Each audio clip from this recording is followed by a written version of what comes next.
What's up, guys? Welcome back to the channel. We've got another mega compilation video today that is going to contain 12 hunts for incredible Melanistic trophies that we have gotten over the years. There's some old ones on here from a few years ago, as well as some newer ones and everything in between. We've got some wild trophies in this video, so sit back, relax, and enjoy a crazy compilation of 12 Melanistic trophies. But, of course, before we start, be sure to hit the like button on the video. It's a massive help in getting these videos out into the recommendation feed for other viewers that may have never seen the channel before. It really is an incredibly vital thing to a video's performance, so really would appreciate if you guys just hit it real quick. Takes 2 seconds and it's completely free. Aside from that, let's get straight into the video, guys.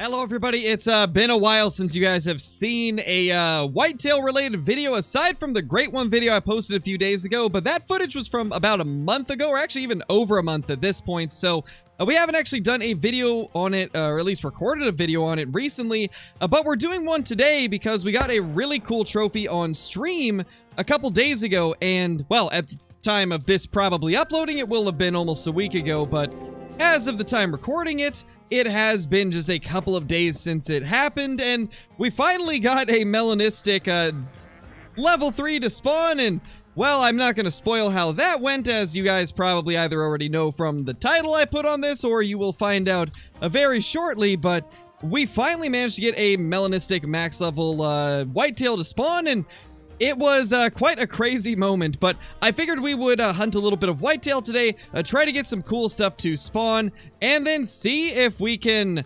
talk a little bit about what we're going to be doing on the channel in the near future. So recently we've started streaming the whitetail grind again because I just was not enjoying the moose hunting, and as most of you know, I tend to do whatever I'm enjoying the most here on the channel, and moose grinding really was just not that enjoyable for me, especially compared to stuff like the whitetail, so we have returned to whitetail for about a week. And we are going to be doing things a little bit different when it comes to the Great One grinds in the future. I know I've talked about this in a previous video, but I wanted to mention it again in this one for those of you that may have missed it in the last one that I talked about it in. So basically what we're going to be doing is we'll be hunting a different Great One every single week and try to make progress towards a bunch of different Great Ones. So this week, or I guess by the time this uploads, it'll probably be towards the end of the week where we are doing this, but we're going to be hunting for the whitetail Great One, and then we're going to go for the red deer Great One for a week. Alright, so slight change of plans as I'm editing this video. I actually made a decision that instead of doing a set schedule of we're going to hunt this week, this week, and cycling through all of them, I'm going to put it up to a vote each week and let you guys decide what we're going to grind for.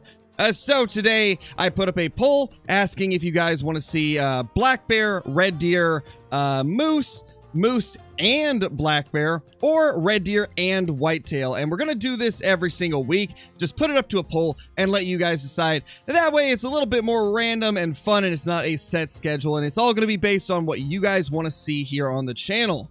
Only rule we're going to implement is that we can't do the exact same grind 2 weeks in a row. So let's say we do whitetail. We can't do just whitetail the next week, but we can do, like, if you guys want to see it, a mix of like red deer and whitetail, kind of like what's in today's poll. But just thought I would implement that into the video real quickly so you guys would know exactly what's going on. And yeah, let's get back to the video. And then we'll do another week of the black bear, and then another week will be the moose. And then after that, we're going to leave it up to a poll and let you guys decide what following weeks will be. That right there is actually a really cool looking level 3 whitetail deer. That guy's got ridiculously close tip-to-tip spread. And to be honest, I've been finding a lot of those recently. I've had a lot of level 3s that just have ridiculously close tip-to-tip spread and end up trolling because of it, or just barely making diamond. And to be honest, I'm all for it. I think that's really cool. It's nice to see some more unique deer showing up. This is our buck right here. This is going to be an interesting one to see what it scores. 258. Look at that tip-to-tip spread. That is absolutely crazy just how close the tips are. The fact that this can happen with level 3s is really cool, and I've always thought that these are some of the better looking level 3 whitetail, and even the ones that don't make diamond, because usually those have some of the tightest spread you could ever find on a diamond in the Hunter Call of the Wild, and it just looks really cool. It's so cool that we will be taxing this guy right here as you really don't see them like this too often, but recently we've been getting lucky and seeing more and more of them. And since this is something else that gets talked about quite a bit, I did want to mention that whenever we go back to the black bear grind in a couple of weeks, we will not be using herd management on it, as I feel like that would not be very enjoyable since the black bear are already very inconsistent and spread out. I feel like it would just make it way less enjoyable to play and also to watch. So with the black bear, we will be doing a classic old-fashioned shoot everything grind that a lot of you have really been wanting to see. So we are going to be doing that. There's going to be a good mix of every type of playstyle on the channel as always, and we're always trying to keep things enjoyable here on the channel, so that is why we will not be doing the herd management with the black bear. It just doesn't seem like it would be very fun, at least not nearly as fun as it is for white-tailed deer or red deer. You know, something I've noticed ever since the update that they did about a month ago at this point, adding the Great One Moose in New England Mountains, is they added a lot of rocks and trees in places that used to have none. There never used to be these two trees blocking my line of sight for this zone, and there didn't used to be a rock there, or all of these trees right here, right on top of this zone. It feels like they've been putting a lot of trees in the way of a lot of zones that didn't used to have them. I wonder if it's an attempt to make it a little bit more difficult, or maybe they just wanted to add some more things onto the map to make it a bit more, I guess, interesting looking, or just to make it different than it was before. I don't know their purpose of doing it. The only thing I can think of being the logical reason is to kind of make drink zones a bit more tough to grind, as they have seemed to kind of recently made an effort to make grinding slightly tougher with stuff like these spook range changes and things like that. Let's try to get this guy down if we can. That's not going to be an easy shot, but we did manage to connect it. There we go, a 210 that we did get a single long shot on. Definitely not our best shot, but it did do the trick. And that one is a 239, not a bad gold. And the first shot actually did hit vitals. The second one kind of just made him go down a little bit quicker. So the location that we were just at is right here by Willowpeg Caves. This is where they tossed that random rock at a bunch of trees in one of the zones. And now we're up here at this zone, and once again, there is a lot more trees blocking my line of sight than previously. So many to the point where I had to move my tree stand over here because it used to be right there, and that really was just not cutting it anymore, as it was directly behind all of those trees that they seemingly moved around.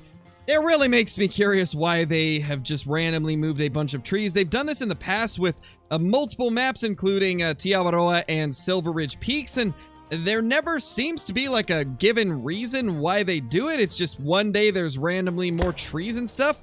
I wish they would tell us why that's done, but I suppose it might be something where they don't want us to know why, but it is a little bit strange regardless. But anyway, guys, since we talked about the bear grind a little bit earlier in this video, I am very curious what map you guys think we should be grinding the black bear on. Let me know in the comments if you want us to do Silver Ridge Peaks, Mississippi, or New England, as I'm not going to do Layton since we're already set up for whitetail here. But let me know what other maps you think we should be hunting for the black bear on, and I think the one that gets the most votes is most likely what we will do. Another beautiful level 3 whitetail, this one being the exact same rack as the level 3 Melanistic that we got a couple of days ago. And I think because of the fact that we've got this guy in front of us and he happens to have a very similar rack, why don't we go ahead and show off the Melanistic as well as a couple other trophies that we got during the same stream. We streamed about 5 hours that day and got a couple of pretty cool trophies. So without further ado, let's jump into it. And then most recently, a few months ago, I got a 7mm Remington Magnum.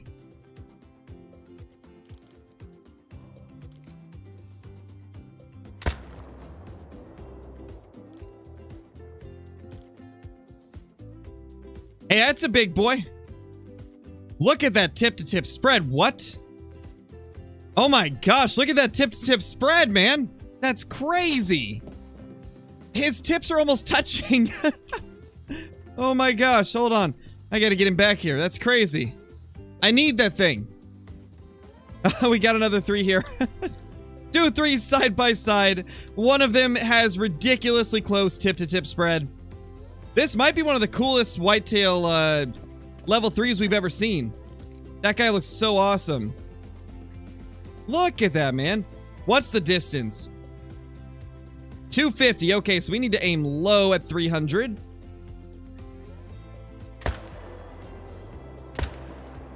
Ooh, they dart off so fast now. Did we get vitals? I mean, now we did. What a weird sequence of events.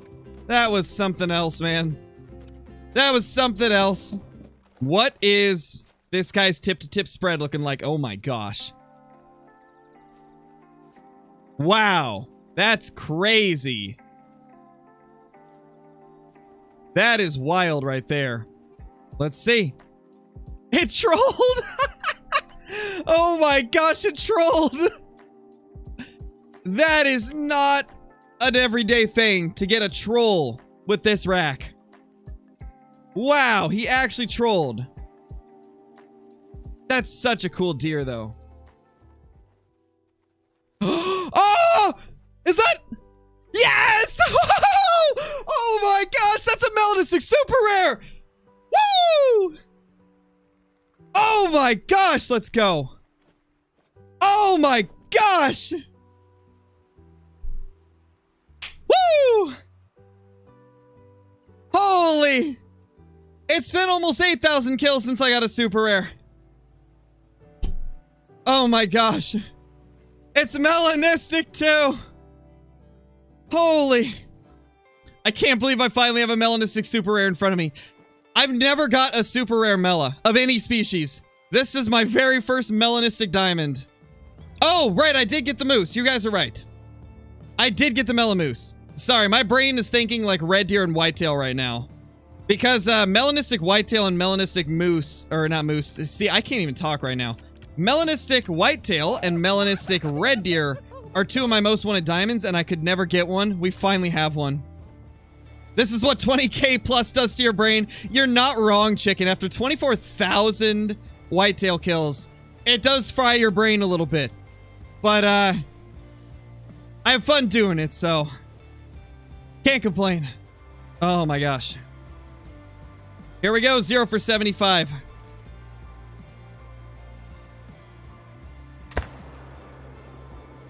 He's down! Let's go! Mela super rare whitetail on the ground. That is so beautiful, man. My favorite rack and everything. I'm not gonna take pictures because we almost crashed last time we did. No! No! No! What are the odds? No! How does this happen? How does this happen? Oh, no! How does that happen? Oh my gosh. It trolled by 0.03. That's just not even right, man. That's just not even right. Oh, man. All that work and it's a troll. 24,000 kills trying to get a Melanistic super rare whitetail. 24,000 kills over the course of 2 years. And this is what it ends in? That's just... I mean, I know what did it. It's the tip-to-tip spread. You can tell that this tip-to-tip is not as wide as some of them. That's just heartbreaking, man. I have waited to see a Melanistic diamond for years. For the whitetail, and... this is what happens. Gosh, man. Sucks, but, you know... it's still a beautiful deer. It's just unfortunate that it's 0.03 off diamond. Ah, it's not super... okay, we got an albino. Let's go. Oh my gosh. The rares are popping up like crazy. This guy's small, but he looks nice. Oh my gosh, look at that. Why is he alerted? Well, what did I do? Hey man, that might be a diamond there too. I can't quite tell. Dude, we're actually doing really good. Oh, today's been a crazy day of grinding. I just can't get over that troll Mela though.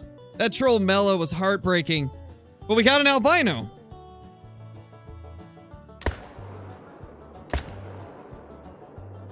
And we just got one of the cleanest two pieces I've seen since they increased the spook range. That might be one of our better follow-up shots right there. That actually went really well. 273, I'm gonna... No? Yeah, 273. Wow, 270, okay. Lower scoring than I thought, but not bad. Still pretty good. And then we got that albino, too. There he is. That's actually a decent-looking one. Not gonna lie, I kind of like this rack on the rares. It looks more like a real-life whitetail than a lot of the bigger ones do. So I don't mind getting these. Not bad. That one's tax-worthy, obviously.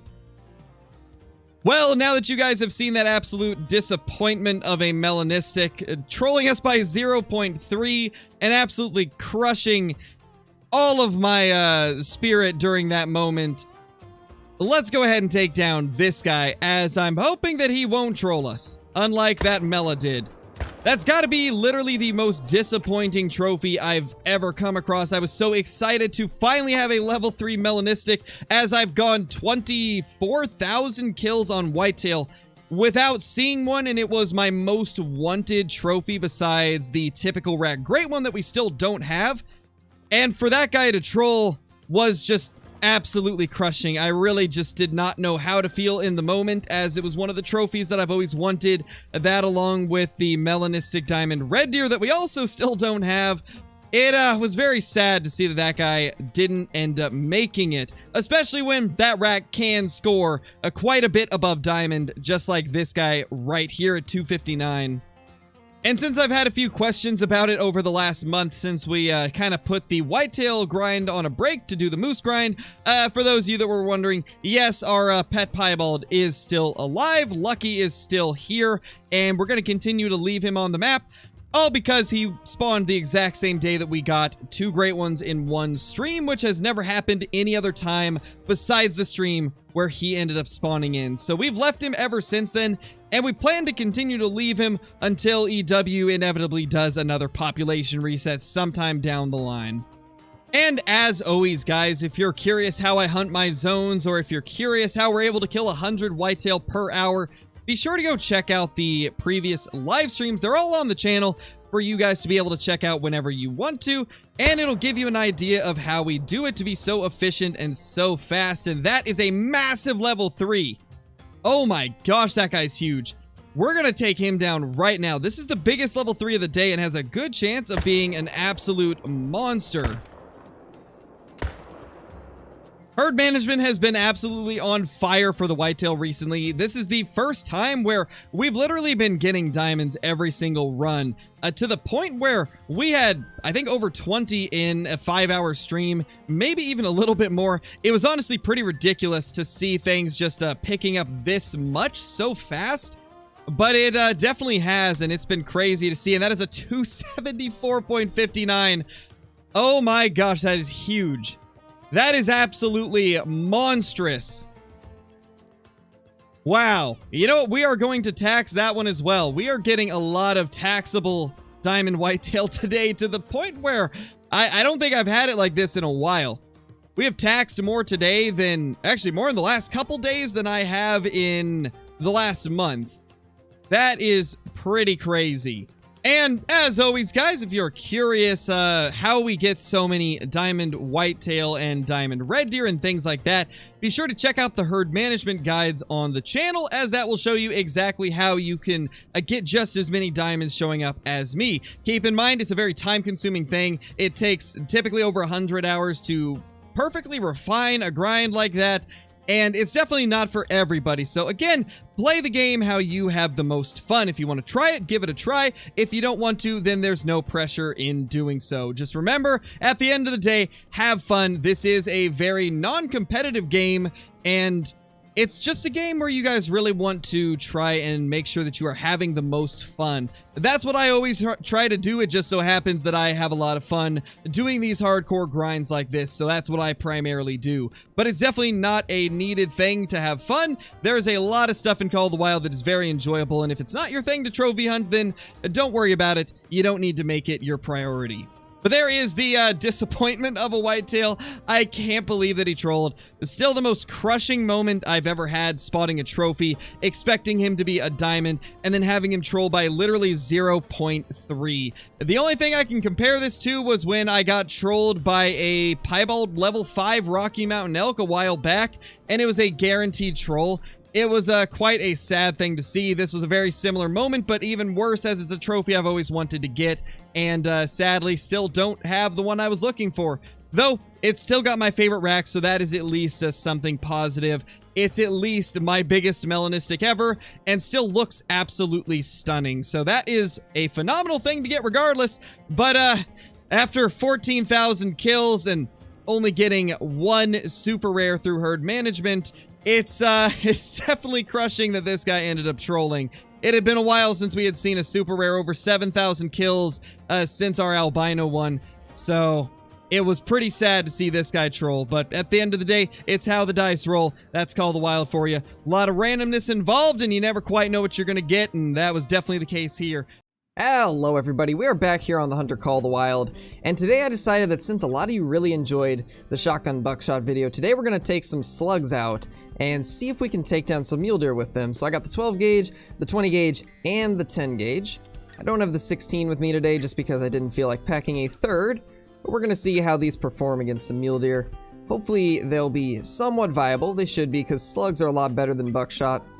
Let's try to take down this little guy right here. I want him to go broadside though, but I don't know if that will happen.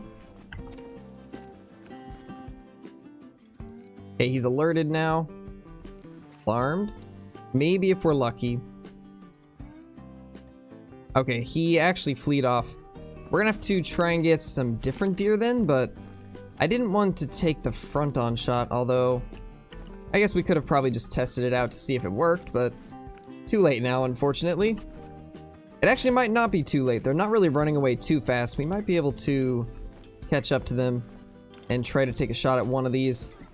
Okay, so there's one of the does. Let's see if maybe we can get her to come a little bit closer.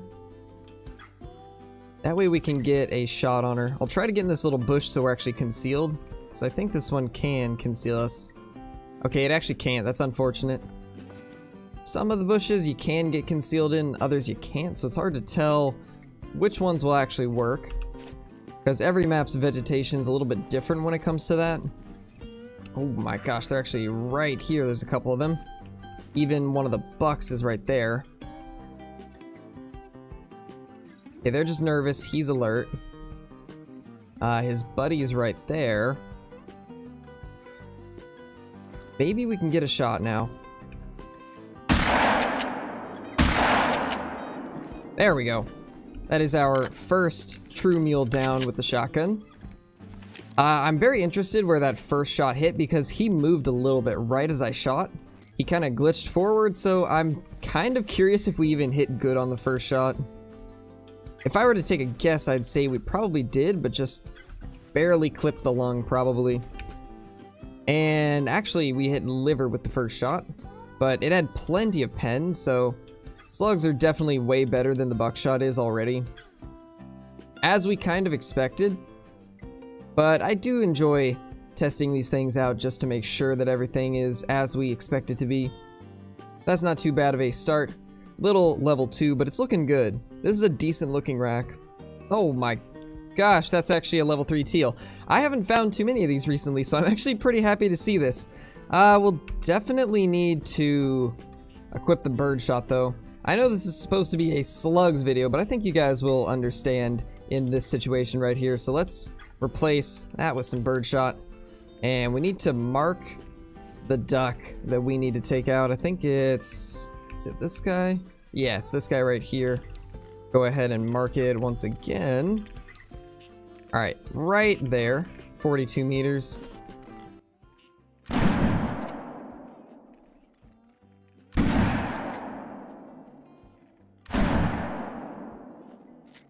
We had to have got it in that. We had to have got it. Let's go ahead and spot all these to make sure, though. Because if not, then we'll probably have to bust out the 22, but...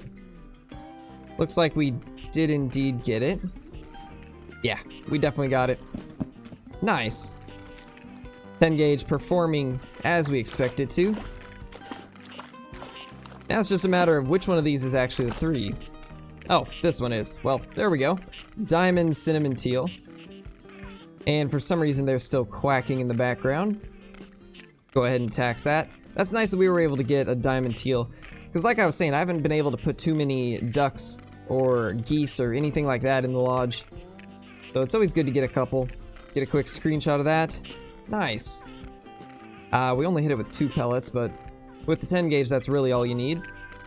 And we got a couple more here. Actually, oh my gosh, we took out quite a bit with that shot. Because we only took 3 shots and we got, like, what, 6 different ducks? So, not too bad. Actually, might even be more. And this should be the last one, but I think it's bugged. Oh, there we go.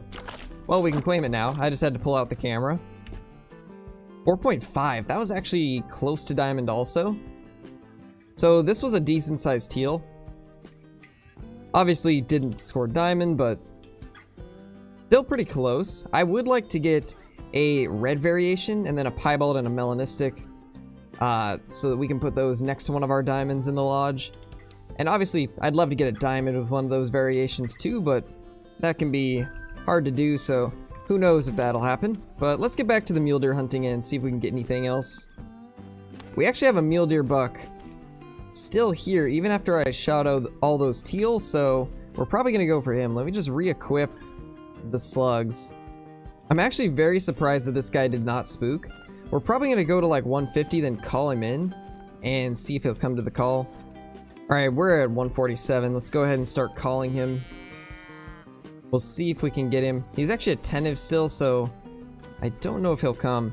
You know, let's actually try a 150 meter shot, since you can zero the 12 gauge to that range.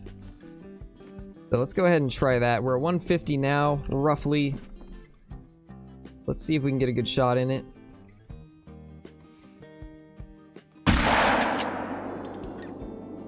That should have hit where we need it to, and it did.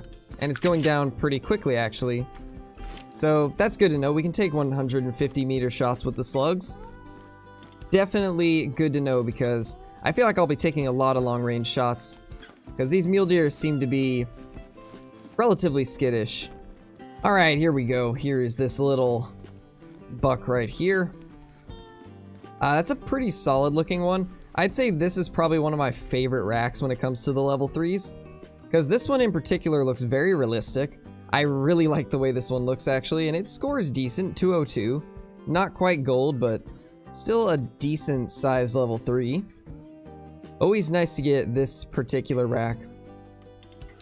I actually don't know if I have one of these taxed, so we're gonna go ahead and tax this guy and throw him in the lodge with the rest of the mule deer racks that we have set up, so I can kind of compare them all. But yeah, that's pretty sweet, and we got decent penetration. I guess I could have hit just like slightly further back, and we probably would have been able to penetrate deeper, but we did kind of hit the shoulder, it looks like. It's hard to tell though. It doesn't say we did, so maybe not.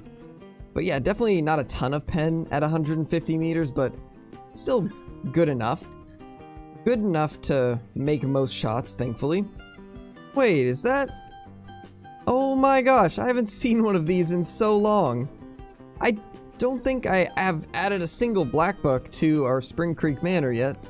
And it's been probably a few months since I've actually seen one, so that's pretty cool. Ever since they switched to scoring 2.0, I haven't been able to find a level 5, and the level 4s don't make diamond like they used to, so it's been some time since I've got a diamond black buck.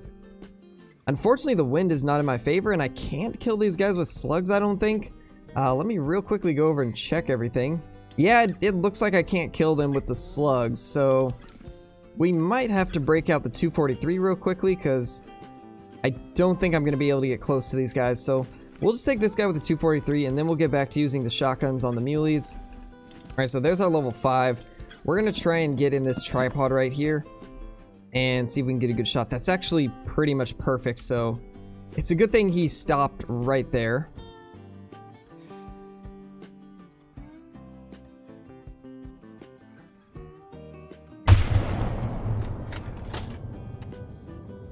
That should be a good shot. Yeah, that definitely hit good. That is awesome. It's been so long since I've seen one of these. I'm actually really, really happy. That's something I've been wanting to get another one of for quite a while, just haven't been able to seal the deal on one. Well, here it is. I don't know if this is the big or small horns. I honestly don't really know what the difference is between the two, but it looks like it's the big ones. So hopefully we'll get lucky. Let's go ahead and find a spot where we can claim this good. I think this is probably the best spot. And it's just a gold, but that's still really cool. That's unfortunate. We were actually quite a bit below diamond.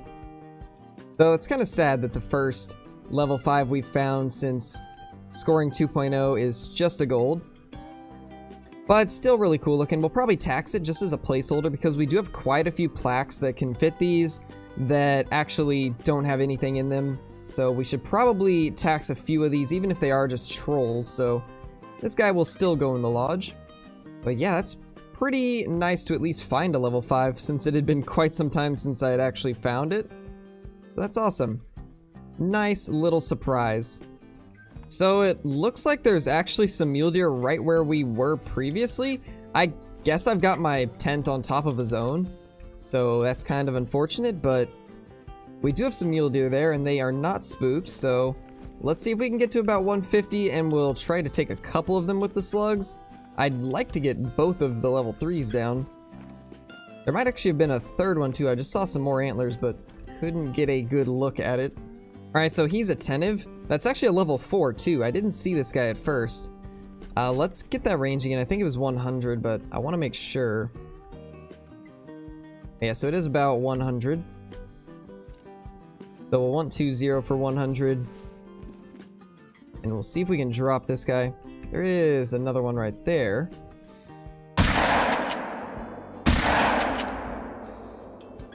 Wow, we actually managed to hit that second one. I honestly thought the other one was going to be in its way, but we got it, so that's nice. And we also have company real quick. Let's just take care of this buffalo. Make sure the hunting pressure is not too bad. Oh no, well, it's going to be bad in a minute.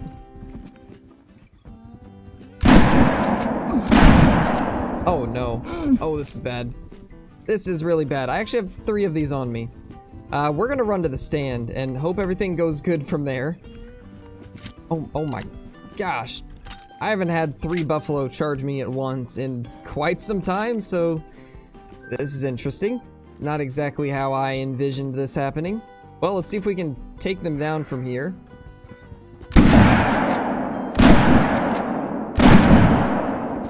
That's 1.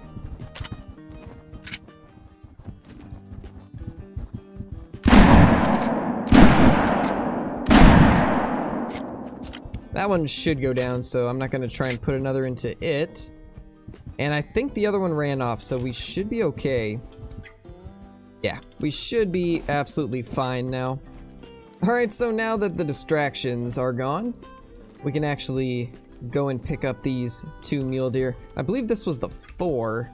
Yeah, this is the 4. It's just barely a gold, though. Definitely a smaller 4. Definitely on the small end, but still a good looking buck. I can kind of see why it scores low though. I think this is a level 3 antler, and this is one of the low end level 4 antlers, so that's probably why it scores pretty low. But still a solid looking buck for sure. I really like all of the level 4s. They all look super, super good. And here's that level 3. He's kind of tucked away in this brush, but there he is. This one's not too bad either. I don't mind this rack configuration. This one looks pretty realistic. And once again, I love the textures on the antlers. They actually did a super good job on the mule deer antlers when it comes to the textures. This is something that they missed on the blacktail. Like, I love the blacktail, right? I absolutely love the different racks and configurations for the blacktail. I think they did a very good job, and they were very realistic. A lot of people don't actually realize that the blacktail are probably one of the most realistic true racks in the game. Except for maybe the 5s. I think the 5s are a little unrealistic, just in the shape of the antlers. But the texture is one thing they did not do very well on the blacktail. Blacktail antlers are normally much darker, more of a reddish brown, in most places at least, so I feel like they should have done that with the antlers for the blacktail, but with the muleys, they honestly killed it. These look so good. Hopefully one of these days we'll get a pass over all the textures of the older antler models. But yeah, for now, these mule deer will do nicely. Very, very happy with them.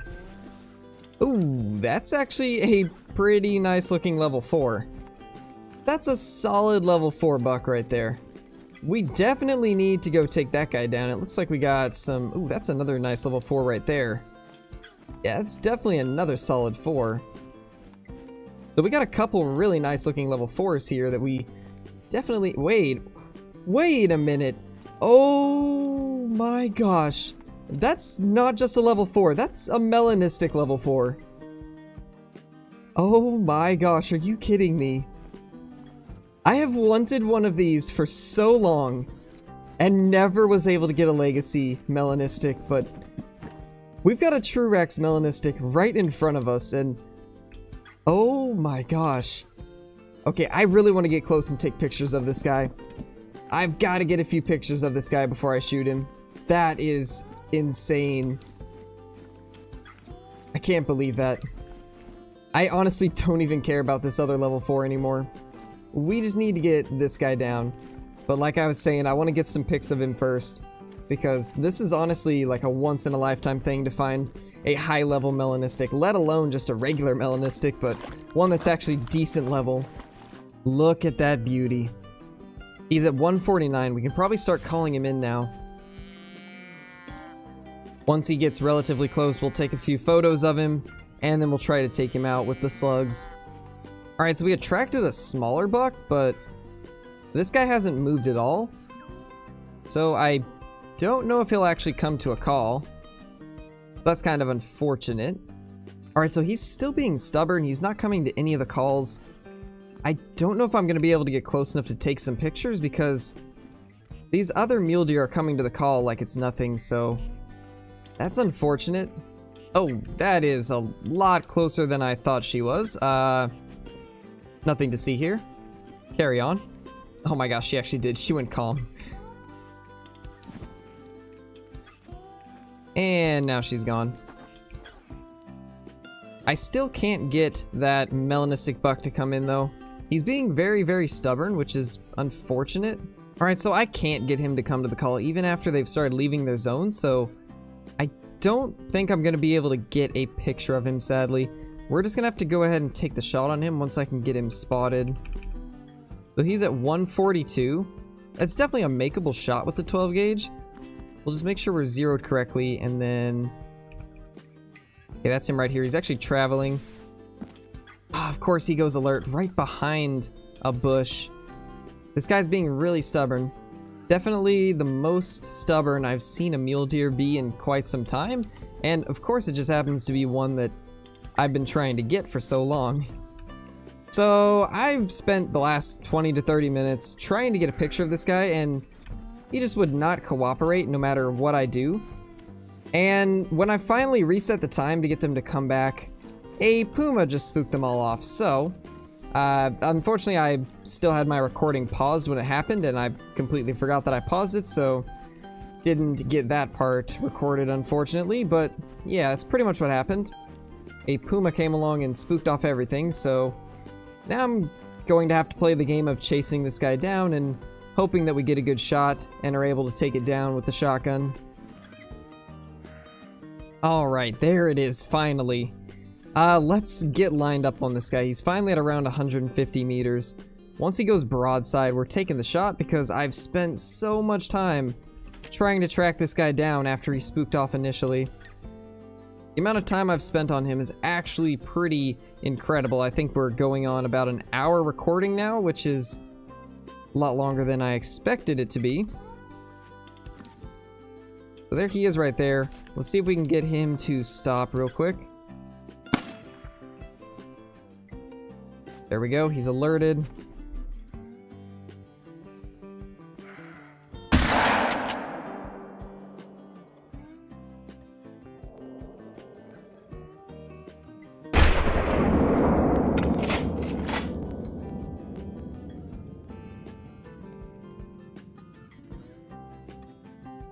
Hopefully that'll be a good shot.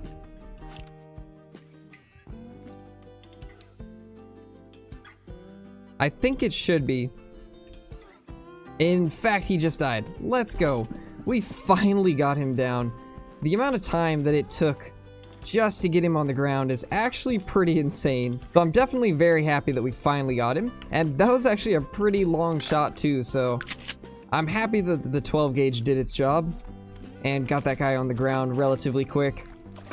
There we go. It is a vital organ hit. That is awesome. I honestly was kind of scared after I pulled the trigger because I didn't know if we would actually be able to hit lung at that slight quartering angle he was at, so it was a risky shot, but it ended up paying off. And now we have ourselves only the second melanistic deer I've ever killed. The first one was a whitetail, and I've never seen one since then, so that is really awesome. That is such a gorgeous looking muley too. I'm really happy that we got one of the good racks for this guy. It's actually one of the racks that looks really, really good. So that is super cool. Let's get a nice trophy shot of this guy. He's actually in a decent spot too. I was able to get a good spot to claim him. That is awesome. Packs that guy immediately. But what a giant melanistic. Look at how amazing that rack looks.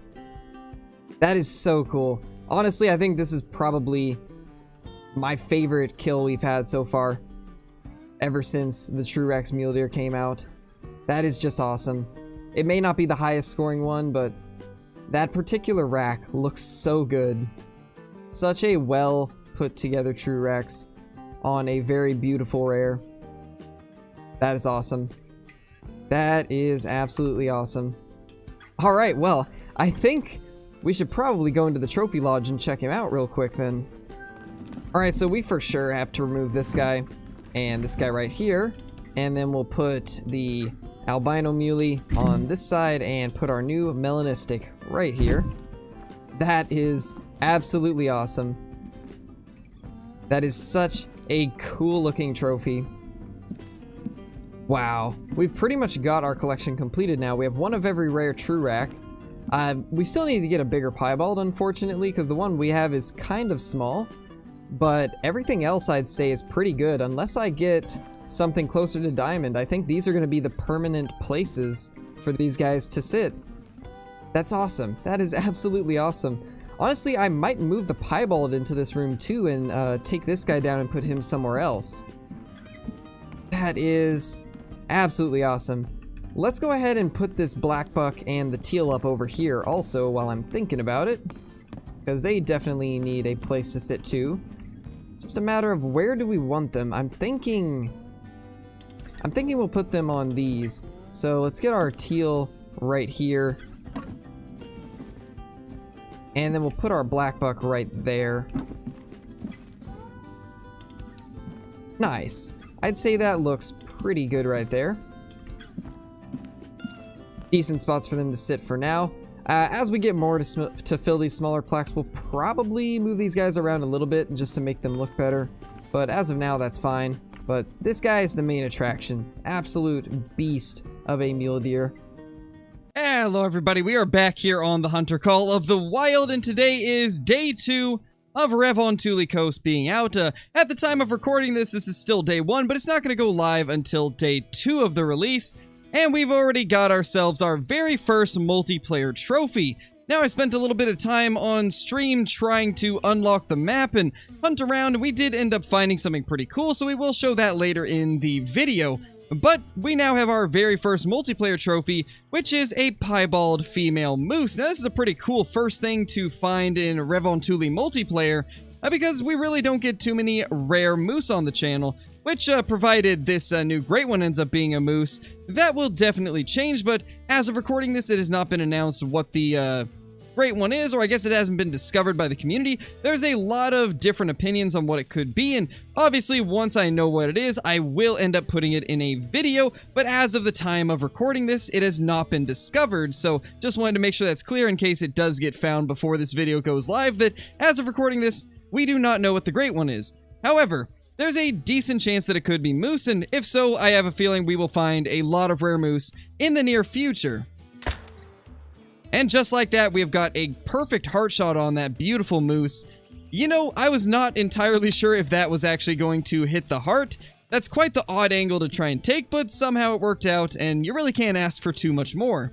But it's honestly so cool to see a moose out in the trees like this. I gotta say, this is probably the best moose map in the entire game, and it certainly is the most scenic one for moose hunting. And this is a pretty cool trophy to take down. Now let's go ahead and get ourselves a quick picture. Let's get our dog to sit next to it. That's pretty cool looking, even though it is a little bit hidden into the brush, but regardless, that's pretty awesome. I think that's a very solid trophy shot, and with the new lighting, all of these rares just look so much better than they used to. Even stuff that we've seen a million times looks completely different because of the brand new reflections and lighting. Very happy with it. Typically, I don't taxidermize female rares, but because we don't have a lot of rare moose, I will for this one. But that is a perfect heart and double lung shot. 104 meters is the distance on it. And that is our first trophy of the video. Hopefully we can find some more. With this being a fresh map, there's a pretty high chance that there will be a lot of multiplayer trophies, so let's get out there and try to find some more. Oh my gosh. Oh my gosh, there's no way. No way! That's a melanistic lynx! Oh my gosh, we just claimed the moose, and there's now a melanistic lynx over there. This is why new releases are the absolute best, and one of the best things about a brand new release is you know for a fact that there's not going to be cheated servers because most of the people that make the cheats will not have been able to update them in time so that they will actually work on the new update. So we know for a fact that this is a 100% legit melanistic lynx, and this makes up for the fact that we ended up losing the albino due to due to early access not carrying over. Now, I don't have much that I can take it with. In fact, I can't take it with anything and get full score. So we are going to use the 308. This feels wrong, but I am willing to do it considering it is only a level 2, and that is the most absurd trophy I think I've ever killed on Revontuli Coast, and probably one of the rarest trophies I've ever killed in my entire time playing Call of the Wild. That's easily a top 10 rarest trophy for me. And over there is a normal lynx.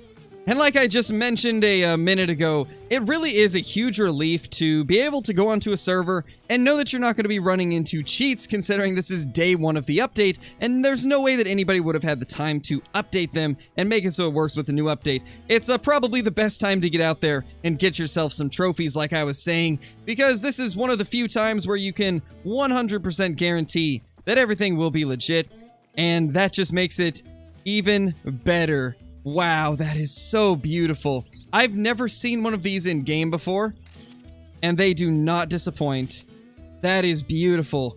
Now, I am stuttering a little bit in the camera, so I'm going to pick that up. That is a melanistic lynx. This is already the best day of hunting I think we've ever had, or I should say the best first day of hunting. My gosh, I'm like so flustered and blown away that I can't even speak properly. That is so gorgeous. What a beautiful trophy. Wow. I really don't know what to say. This is just such a gorgeous and stunning melanistic. I think this might be one of my new favorite trophies that we have ever been able to bag. But as I was attempting to say, whilst also tripping over my words a million times, this might be the best first day of release we have ever had on the channel for a brand new map.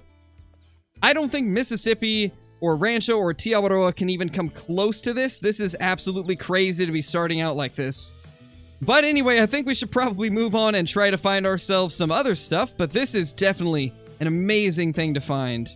And it looks like the original host of this session did end up leaving, so we ended up getting hosts, which means we can go around and basically do whatever we want with this map. We can set the time to moose time if we want and look around for a little bit and see if maybe we can find a great one, because like I was saying at the beginning of this, nobody knows what the great one is as of the time I'm recording this, so I kind of want to just search everything that I can on this map, considering it's basically a fresh map that we have all to ourselves, or, well, for the most part to ourselves, plus these other two people that joined in. But let's go ahead and see if we can find any more trophies. I'm going to try and unlock this outpost, and then we will continue looking around. And this right here is another outpost added to the ones that we have currently unlocked, and now I think it's time that we start searching some different parts of the map and see if we can maybe find ourselves a rare or diamond upland game bird. I kind of want to go to the north. There is some people hunting up there. However, the kind of northwest area seems way less hunted, so I think this is where we'll end up going. Well, that is definitely a good start right there. Let's get ourselves a little grouse down. At least I think that was a grouse. Yeah, that was a brown plumage type female hazel grouse. Not too bad. I do really like the grouse and the ptarmigan hunting. It is very action-packed. There's a couple spots on the map specifically that seem to be just loaded with them, and at some point, if you guys want me to make a guide on it, I definitely will. And that reminds me, let me know down in the comments what you guys want me to cover the most in the next few days, whether it be the big game hunting for moose and whitetail, or the brown bear, or if you want to see some upland bird content, because I've already done a guide on all of the waterfowl. And I mean, if you guys want me to go more in-depth with those, I definitely could, but let me know what you guys want me to do the most, because there's so much to cover on this map. There is an absolutely absurd amount of stuff to cover on this map, with there being 19 species, so definitely let me know in the comments what you guys want me to do guides and just content in general on, and I will try to get to as much of it as I can and show you guys. And, well, speaking of showing, I figured this would be a cool place to come, because this is a beautiful, beautiful little landmark. Some strange rock on top of another rock. Very interesting. I love when they do stuff like this with their maps and put some weird, strange landmarks. It's really cool. This is definitely a very unique place to go. Oh my gosh, I can't believe we hit that. You know, I was completely banking on that missing, so I didn't even bother to start commentating until we actually hit it. That's not too bad. I'll take that anytime that I can hit one of those longer range shots on these small birds. Definitely nice to get a hit like that. And that is a molting male rock ptarmigan. Man, I love the rock ptarmigan and the hazel grouse and all of the other upland birds. Really just every bird on this map. It's hard to pick a favorite, really. Oh my gosh, this lake is absolutely insane for whitetail. They are literally pretty much surrounding this entire lake. I am kind of blown away at the amount of whitetail I've been finding on Finland. Just the sheer amount of zones that are around this lake alone is really reminiscent of Rancho del Arroyo, and we all know how crazy that map is for whitetail, but when you see this many whitetail at this small lake here, yeah, that makes me think that this is going to be even more insane. Well, I can't pass up the opportunity to blast a capercaillie real quick, so let's just wonder how that missed. Yeah, let's wonder how that missed, because I don't know how that possibly could have missed. Another outpost about to be added to our list of outposts, and we now have one in the far north, which is going to be great. There's a lot of cool hunting areas up here for a lot of the upland birds, as well as the geese and whitetail and moose and lynx and a lot of other stuff as well. We're not going to head over here right now, though, because there is somebody else hunting there, which means I think it's time we head this way, and hopefully we can find some cool stuff at this lake up here. Well, it sounds like there is once again a bird flying, well, somewhere close to us. I can't exactly tell where, though. I'm going to assume... Oh, there it is. There we go. I'm going to assume that at least one of those probably hit. I couldn't imagine all of those missing, and it does seem like one of them did end up impacting it, so hopefully it will go down pretty quick. But just in case, we do have another opportunity right here. And that will be another solid hit. And there we have it, our first black grouse of the update since early access ending. And it's actually a pretty big one at 117. We ended up hitting it only once. I feel like we definitely shot 2 then. Because I definitely hit at least 2 shots on these grouse. So I'm going to assume there's another one somewhere. Unless maybe I was seeing things, although it does seem like we did hit another one. Another beautiful grouse down and a moose off in the distance as it runs away. But I really just can't get over the beautiful blues in the feathers of these grouse. They look so good. Let's try and hit that if we can. That will definitely be a hit, and another one as well. Well, I don't think we're going to get the third one, but there is something else flying over us. It's kind of crazy just how many birds are in this one area. I am blown away at the amount of them that are around us right now. Let's see if maybe we can spot these. Yeah, not going to be able to do that. Let's go claim these now. But this guy right here is the one that we've been looking for. 113.50. Very solid grouse once again. We are finding a lot of golds for the grouse. Getting a lot of golds for them. I think they're going to be one of those species that has a lot of golds and not too many silvers, at least from my experience so far. Now, if I'm not mistaken, I think there is one more to grab after this, and this actually does look like a capercaillie. And it is. That is a dark capercaillie, 4.40. Not too bad at all. I, to be honest, didn't even know that it was a capercaillie. I thought it was another black grouse. Though when I was looking at them in the distance, they did seem a little bit bigger, and it definitely was. So, if the track is correct, this one actually is a black grouse, and yes, it definitely is. That's very interesting that we got a capercaillie right next to a grouse. Very odd, but then again, we also had, I believe it was a hazel grouse or a ptarmigan go over as well. This is just a very mixed bag of birds that are in this location, and if anybody is curious where that is, we're currently right around here. Seems to be a pretty good mix of different birds in this area, and it's actually right next to the tower where we had our goose set up in early access. So at this point, we have now unlocked roughly half of our map just through the outposts and the lookout towers. Now, we definitely don't have half of the outposts, but we do have roughly half of the map revealed, which is nice. We can finally start exploring more of the different areas in multiplayer and hopefully have better luck getting to places quickly. And I think we're going to go check out what this Lynx is real quick, and then we will probably get into the diamond that we ended up getting here on the first day of Revontuli's release during one of the live streams. Well, with that being a level 6, I think we should probably just go ahead and get into that amazing Eurasian Widgeon trophy. That is a level 3 Eurasian Widgeon. Oh my gosh, they're about to land too. Level 3 Widgeon! Level 3 Widgeon, guys! I didn't get one of these during early access, so this is really cool to be our first diamond off the map. Wow. Oh my gosh, a Eurasian Widgeon.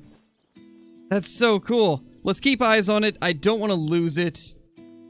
We gotta figure out where it's gonna go. Oh, it's landing. Yes, it's landing. It's landing right in front of us, too. Oh my gosh, this is perfect. However, I can't see it from here, so that's a little bit of a problem. I will, guys. Don't worry. I'll switch the ammo type eventually. I'm not too worried about it yet. We're not close enough to even see it. You know what I'm going to do? I'm going to switch to it and then go to the 22 Hornet. Just to drive you guys crazy. I'm kidding. We'll go back to it. But anyway, I hope you guys are enjoying this slow stock up. Now, where is it? Where is this little thing? And is it on land or is it in the water? It should be right on that marker, actually. Now that I'm looking at it again, it should be right on the marker.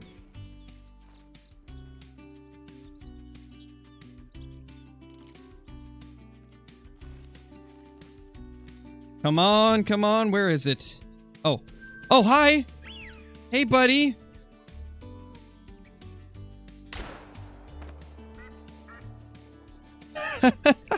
Oh my gosh, that's awesome. Random shot. That is so cool. first diamond on the map, possibly. I mean, it could troll, I guess, but this should be our first diamond. A Eurasian Widgeon. And it's a diamond at 941.30. That's a big one. That's a very good diamond to start out with. Let's go, guys. Diamond Eurasian Teal for our first diamond off of Revontuli Coast. Since none of our progress saved from the beta, this is officially the first diamond that we get. What a way to start things out. Yeah, that's a huge one, Johnny. This thing is massive. What a beautiful Eurasian Widgeon.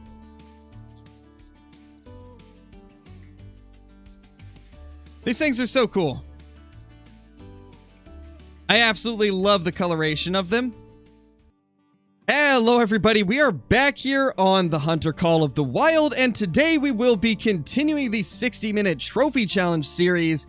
I don't actually know what episode this is, I forgot to see what the last one we did was, but this is going to be the Revontuli Coast special, as that map has released recently, and we haven't done a 60-minute trophy challenge on it yet. So, normally we would spin for a random reserve, but because of the fact that this is a bit of a special occasion with Revontuli having just released recently, we're going to be playing on that map, but we're still going to be doing random weapons and scopes. So, let's get to spinning for our 4 weapons that cover each and every class, and then also a sight for each of them.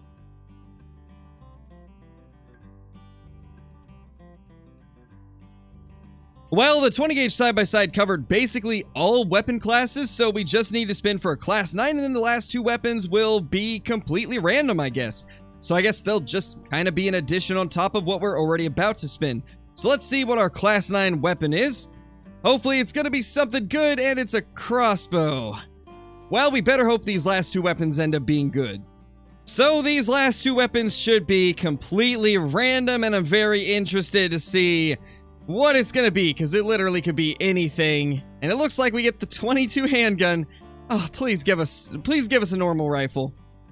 We have one more chance. The 22L. Oh gosh, this loadout's gonna suck. Alright, so let's go ahead and spin for what scope we're going to be using on the 22LR. Hopefully it'll be one of the good scopes, and it's the Gen 0 scope. Oh gosh, so we're stuck with night vision on that. That is unfortunate. I regret adding sights into this episode, because normally we don't spin for the sights during a 60-minute challenge, but I wanted to make it more interesting, and, well, I'm regretting it already. Well, let's go ahead and spin for the 22 handgun now. Hopefully it'll be a little better, and we get the Red Raptor reflex sight, so that is definitely a better option than what we've got on the 22 rifle. Now for the 20 gauge shotgun, there's only 2 possibilities, iron sights and the reflex sight, and we did get the marksman exact, so that is pretty good there. Now for the crossbow, we really only have one option, and that is scope or no scope. So here we go. Are we gonna get iron sights, or will we actually get a scope on the crossbow? Oh, thankfully we got a scope for the crossbow. Oh, that would have been bad if we hadn't. Well, here we go. Let's go ahead and find a Revontuli Coast server to join. Let's try to find one where we'll maybe have a good chance of getting a diamond. I'm going to look for a low-level host, and hopefully that will get us the challenge win here.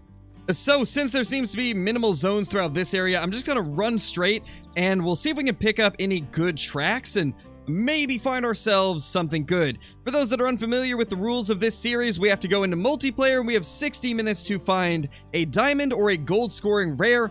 If we don't complete the challenge, we have to spin the fail wheel, which has a variety of different things that could possibly make us mess up a diamond. So yeah, it's an interesting little series that we've been doing for quite a while on the channel. You guys seem to really enjoy it, and I figure that for anybody that's new to the channel, this is definitely going to be a fun series for you guys to watch as well. Which is why I always revisit this series. It's a lot of fun to do, and everybody seems to enjoy it for the most part. You know, it's quite unfortunate when you realize that you have forgot some of the most vital ammo to this entire challenge, being the 20 gauge slugs and the 20 gauge buckshot. Without this, my 20 gauge shotgun's kinda useless, so yeah, we're gonna go ahead and equip the slugs. Well, I think this is going to be our first little chance at something here. Let's try to get this little ptarmigan down in case it ends up being a good scoring one. To be honest, a lot of these level 2 birds have a chance at just making diamond as well as the 3, so I do like to try and get them down. Obviously, this guy's a little bit smaller, but it's definitely worth taking out the level 2 birds, as I have seen a decent amount of the different species being able to make diamond at level 2. Okay, this might be the exact break that we needed. This map does not have any need zones discovered over in the top left corner, so we should be able to just explore this and hopefully find some diamonds. Unfortunately, this side is pretty explored, but we do have this area to search, and this is a pretty good area for grouse, capercaillie, the goose species, lynx, whitetail, moose, you name it. We can find quite a bit of stuff here. Hopefully, we will end up finding ourselves a diamond or a rare. Especially since we are approaching 30 minutes left in this challenge, we want to make sure that we make the most of it, as you never know when we could end up finding something good, or if we could just get completely skunked. We gotta be on the lookout for every possible animal so that we can get a look at them, determine if they're a rare or a diamond, and figure out if it's worth chasing after it, because we really do not have too much time left. We're already halfway done, and I've barely seen anything even worth pursuing. Unfortunately, I'm really not seeing any way that we can win this unless we just get a random diamond bird or raccoon dog to show up, because so far it's been pretty unfortunately dead. And everything that we have seen has just been some low-level birds and raccoon dogs and moose. So it's quite unfortunate, but maybe we'll end up getting lucky on like one of these random passing by widgeon. But once again, it's really not looking like we will. Well, with 4 minutes remaining, I think it's time that we find one more server to jump into and just hope for the best. I honestly don't know what we could even do at this point to complete this challenge. It seems like it's a lost cause and there's no way to win it, but we're gonna attempt one more server, and I think we need to find one that is at moose time. Oh my gosh, we finally found a server where this zone is completely unsearched during moose time. This might be the break we needed. As long as we can spot ourselves a diamond or a gold rare before the timer is up, then we will be able to take it down to complete the challenge. So hopefully, just hopefully one will be here and we can get eyes on him. It is going to be a very close one. We need to check this entire area as quickly as possible. Unfortunately, it's not looking super good so far. There is definitely a lot of moose here, but none of them are very big, and obviously that is a big issue with a challenge like this. We need to find some big males or some rares, and we're not finding either of those at the moment, which is pretty unfortunate. So we're going to continue scanning around to see if we can find anything good, but we only have 1:36 left. This is going to be a close one, but I think we can scan this entire area before the time is up, and hopefully there will be a diamond towards the end of this area here. Okay, this could possibly be what we needed. I don't think he's gonna make it, unfortunately. Now that I'm looking at the front, I don't think that guy is big enough, so I'm probably not even going to worry about it. It looks like it's pretty much the end. I think we have officially failed this challenge unless there's a random black grouse or ptarmigan along the outskirts that happens to be the proper score or plumage type, but it doesn't look like it. I think this right here is the end of this challenge with 10 seconds remaining and nothing good enough in sight. Well, that is quite sad, but I suppose it is what it is. Well, it is time to spin the fail wheel. Let's see what we end up getting screwed over with this time. Let's hope we get one of the save slots. That would be great. But I got a feeling it's gonna be something bad, as it always is. And we've got 100-meter max level with irons, so we have to find a max level animal and shoot it from 100 meters with the iron sights. This isn't the worst one we could have got, but it's still not great. Well, we will now search for the animal to take from 100 meters with iron sights, and I have not spotted any max levels yet, unfortunately. However, I did just spot a tundra bean goose that looks a little bit lighter than the rest, so we're gonna go check it out. I'm gonna show anything cool that we find along the way while attempting to find this max level animal to iron sight, and well, hopefully we'll find some cool trophies on the way. Now, I could be wrong, but I think that tundra bean goose right there looks lighter than the rest, so I'm hoping that it will be a leucistic. There is also one over there that looks kind of light as well, so I'm not exactly sure if it's just the lighting, but we will definitely take down a couple of these and see if either of them are going to be rares. It looks like we did miss one of them, but we ended up getting it right there. And hopefully we can get that one as well, and we definitely did. So let's go check those out, see if any of them were rare. A couple of them definitely looked lighter than the others, but it could just be the light gray variant. But I guess we will find out very shortly. Well, it does look like it is just the light gray variation, which is still a really cool looking Tundra Bean Goose, but it's not exactly the rare we were hoping for. And this one does not appear to be either. That is the dark gray Tundra Bean Goose, so yeah, we didn't exactly get what we were looking for, but we're going to continue searching around, hopefully find ourselves a max level to take down with the iron sights, as that also looks like nothing special. Oh my gosh! I can't believe I just hit that shot. That is absolutely insane. Can we do it again on this one? Well, that goose despawned, so yeah, it's unfortunate. We're never gonna know how far of a shot that was, so that's pretty sad, because I was relatively impressed that we were able to hit that.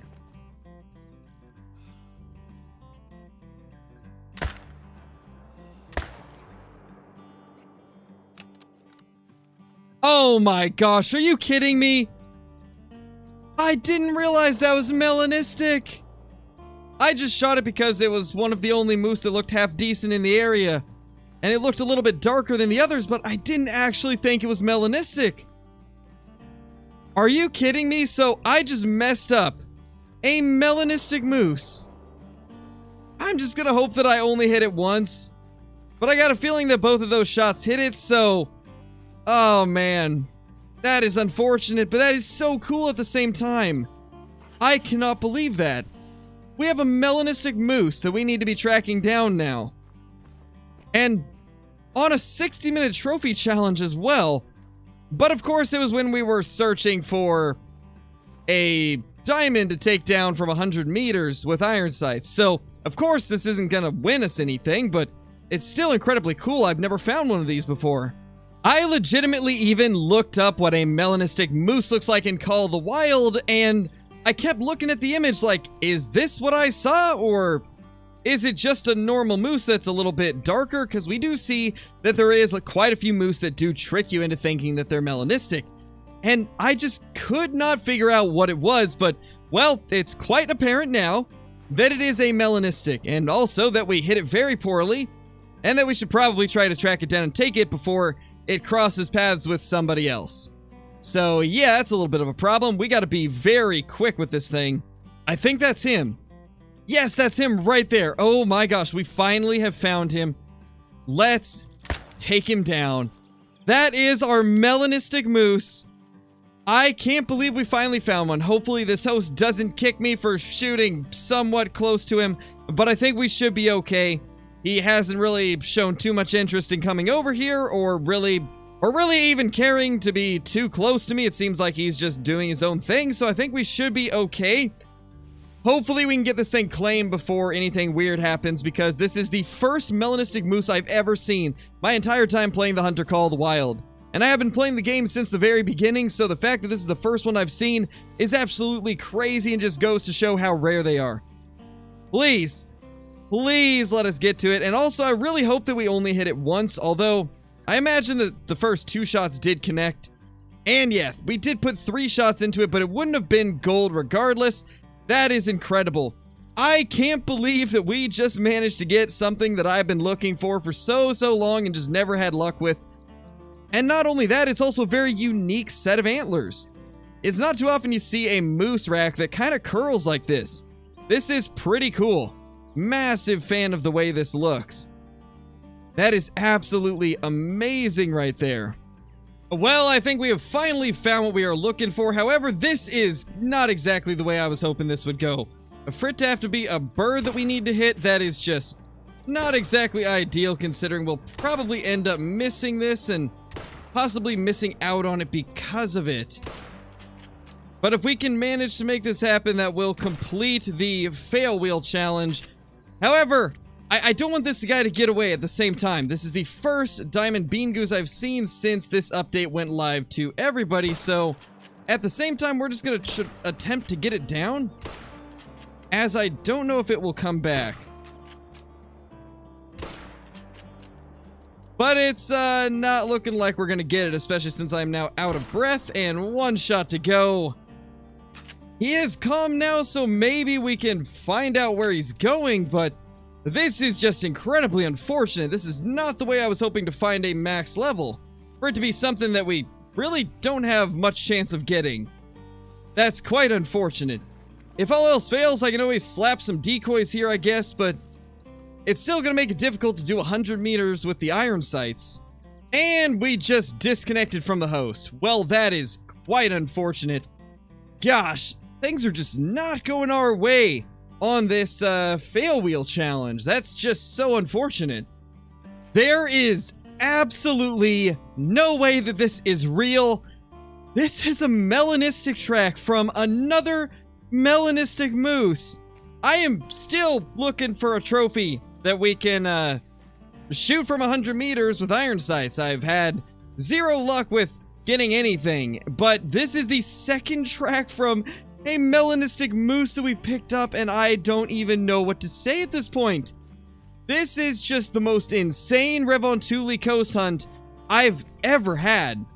Never would I have expected to find one, but now two.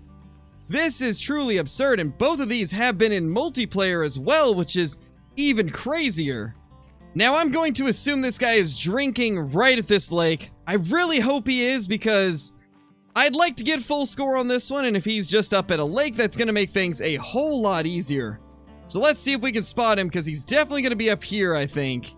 Also, it has been roughly an hour and a half since we got that first one, so it has been quite a while of hunting, and this is the next good thing that we have found besides that level 5 goose that ended up getting away. Hopefully this guy is going to be up at this lake, and by the look at those tracks, I definitely think it is. So let's crouch down and try to get as close as we can and get a safe shot on it. Well, I think it's pretty apparent which one is the melanistic in this group. It is definitely the one that we are staring at right now. Unfortunately, that is an incredibly tiny melanistic, but that is still incredibly cool to see. What a beauty! Let's go ahead and wait for his head to go down, and then just real quickly, actually, let's just do that instead. That ensures that we get the hard shot and drop him on the spot, getting full score. This is incredible. I can't believe that we have not only got one melanistic moose, but two. I never thought we'd even find one ever, and now we've killed two in the same day. I am blown away, and Revontuli Coast is quickly becoming my favorite moose map. It is quite insane, the luck that we have had here. And let's get a quick little bonus grouse as we're walking up to this guy. That is a beautiful sight right there. I can't believe that, honestly. This has been one of the craziest Revontuli hunts I've ever been on. Getting a second melanistic in one day. That is just unheard of. I've never heard of this happening to pretty much anyone, and for it to be such a especially tiny one, that makes it even better. Let me know down below if you guys have ever found a melanistic moose, or two in a day even, because I've never managed to get something this absurd. It is not every day that you see a melanistic moose, let alone two.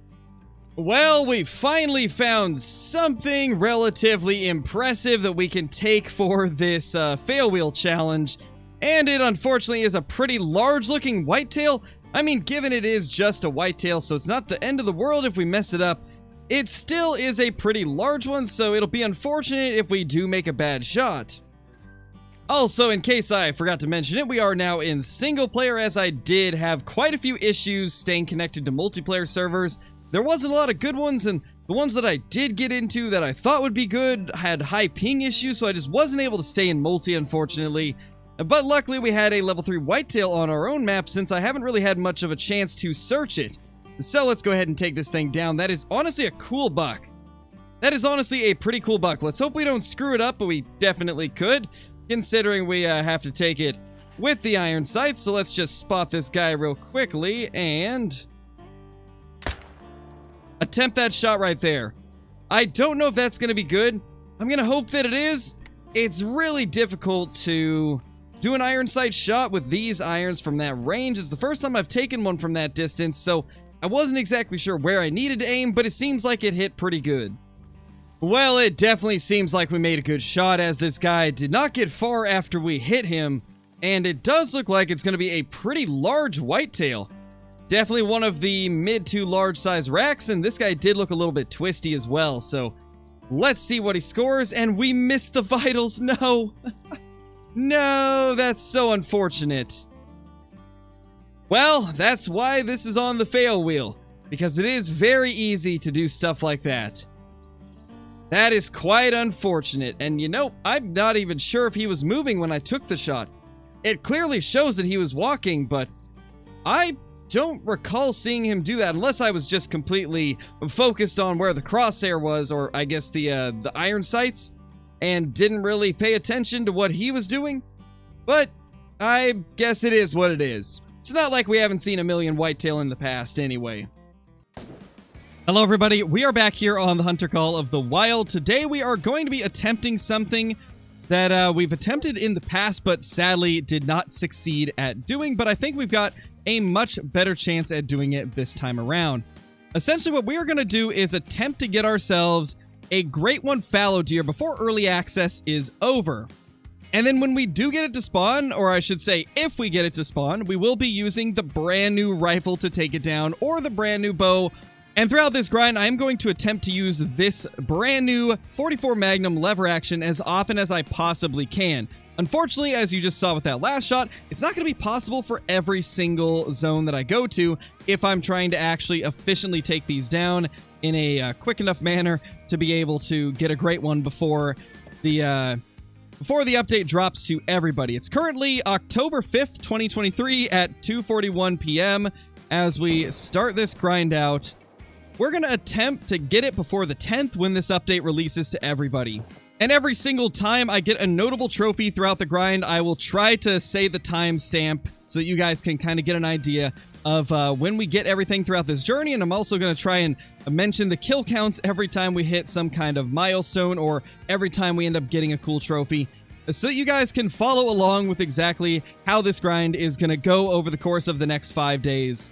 If you have not already, consider watching the last video that I put out, as it did cover the brand new DLC in its entirety, and I gave my full opinions on what I think of all of the new items, and, well, it surprised me in many, many ways, and I would go as far as saying that I was quite wrong with my initial opinion before I got to actually play with it.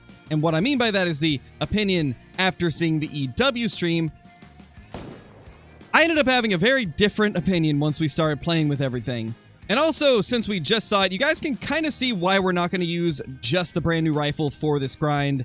That was a running shot, and it was very hard to lead it properly to hit him on the run. I could easily have took him down with the 300, but it's a different story when using the 44 Magnum lever action rifle. So we're going to use the 44 whenever we get a chance to take one down in a somewhat reliable fashion. But if it's going to be a situation where we need to kill like 3 deer before they run, we might have to use the 300. But in a situation like this is a perfect candidate for the 44. Provided Scarecrow remembers how to aim.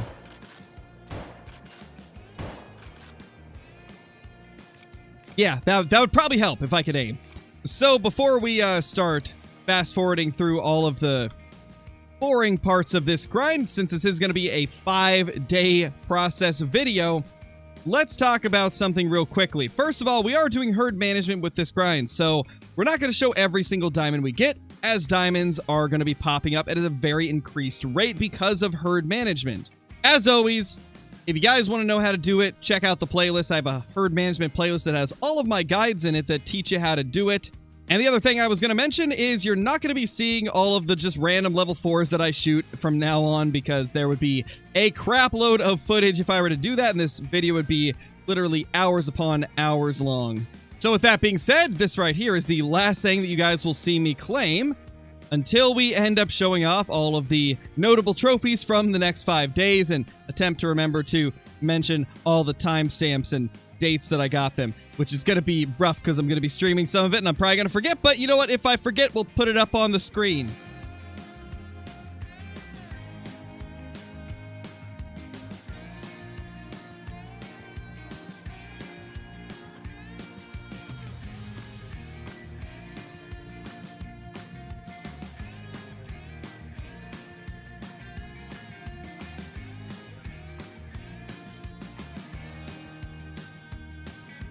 So at the time of this guy showing up, we are currently at 143 kills in total on this grind since the beginning of the video, and it is now 11:56 a.m. on October 6th of 2023, so it is the next day compared to when we did the intro. And this is our first rare of the grind. Very soon I will be jumping on a live stream and streaming a bunch of the grind. So hopefully we'll get a bunch more trophies, but for now we got this guy, and then I think I put one of the diamonds before this. It was late, so I didn't have a chance to do commentary over it, but I'll try to remember to put it in the video as well. But let's get this guy down. Absolutely demolished that poor little piebald. This gun is so much fun. Like I said, the only downside to it really is the distance.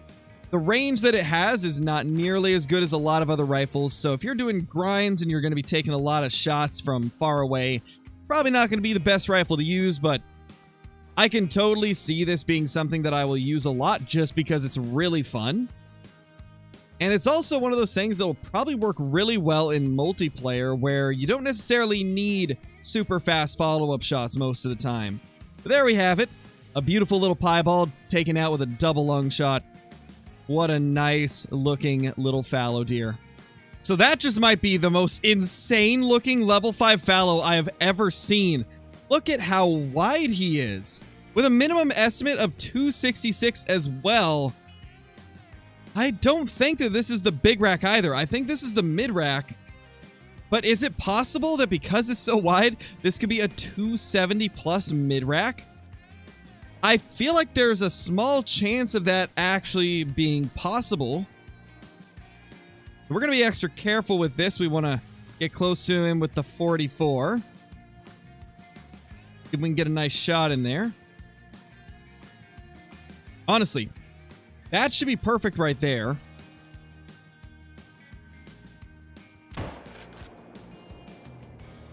And down he goes.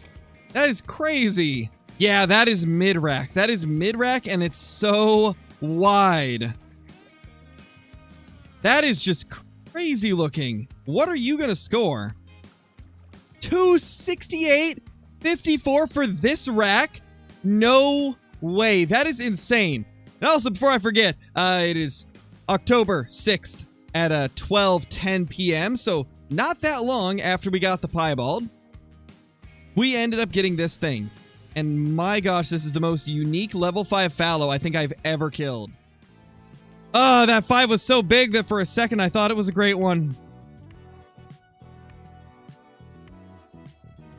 We could try it now. We could try the Texas Heart Shot now. We could try it now. So as of spotting this deer right here, it is 3:56 p.m. on October 6th of 2023. It has been a few hours since the last trophy that will have been in this video, and we're about to attempt a Texas Heart Shot with the brand new rifle and see if it can do it. It's probably going to go terribly, but hopefully it'll make it. I'm currently live streaming as well, which is why you hear different music than the rest of the video has.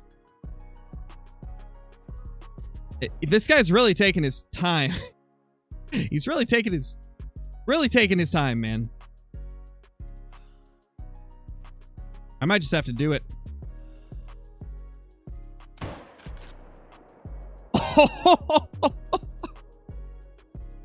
That's actually insane.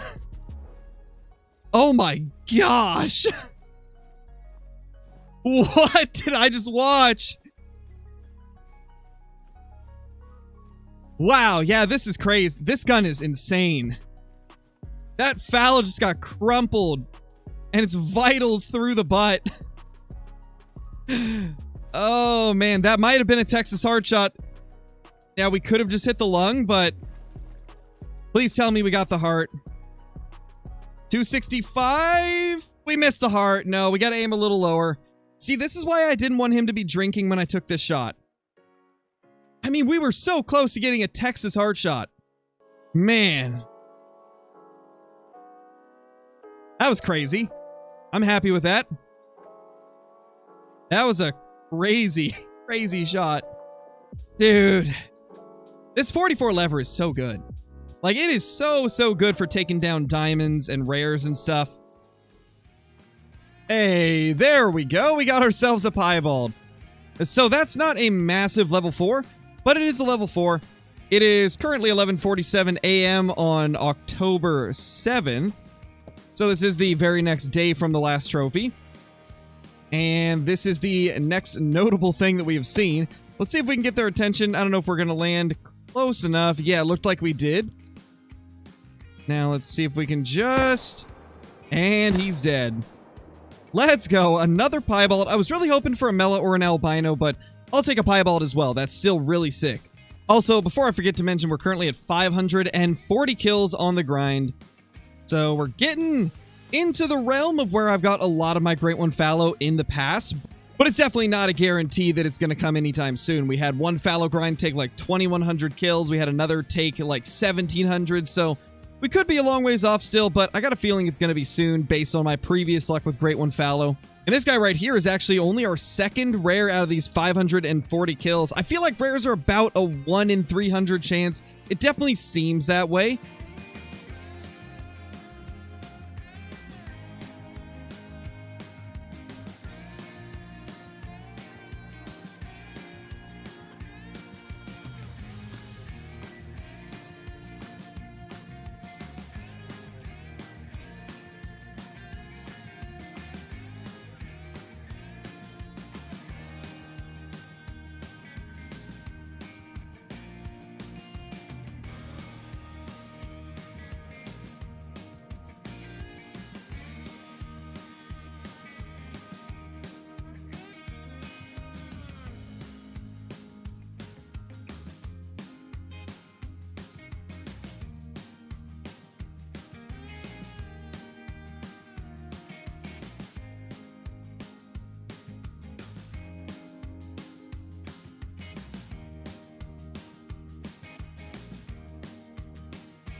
I think it is time that we take a quick break in the trophies and talk about this next one, because it was the most shocking and incredible thing that we have got throughout this entire grind. Though we have not managed to get ourselves a great one on this grind, we got something a whole lot better. And the situation was actually quite hilarious. On the previous run before this thing showed up, I ended up spotting a chocolate fallow deer, which isn't anything too crazy, but a viewer of mine pointed out that it looked melanistic at first to them, and I was like, well, this is kind of like the differences between them as I can tell. That's funny that you thought that it was a Mela. And then literally the very next spot that we went to had this. Nice, OPG. That's awesome, man. That is awesome. I bet you're going to have a very exciting and fun time seeing him.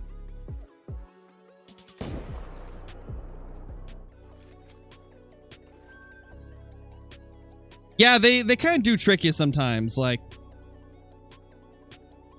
they do kind of give off that melanistic look, even though they're the chocolate fur type.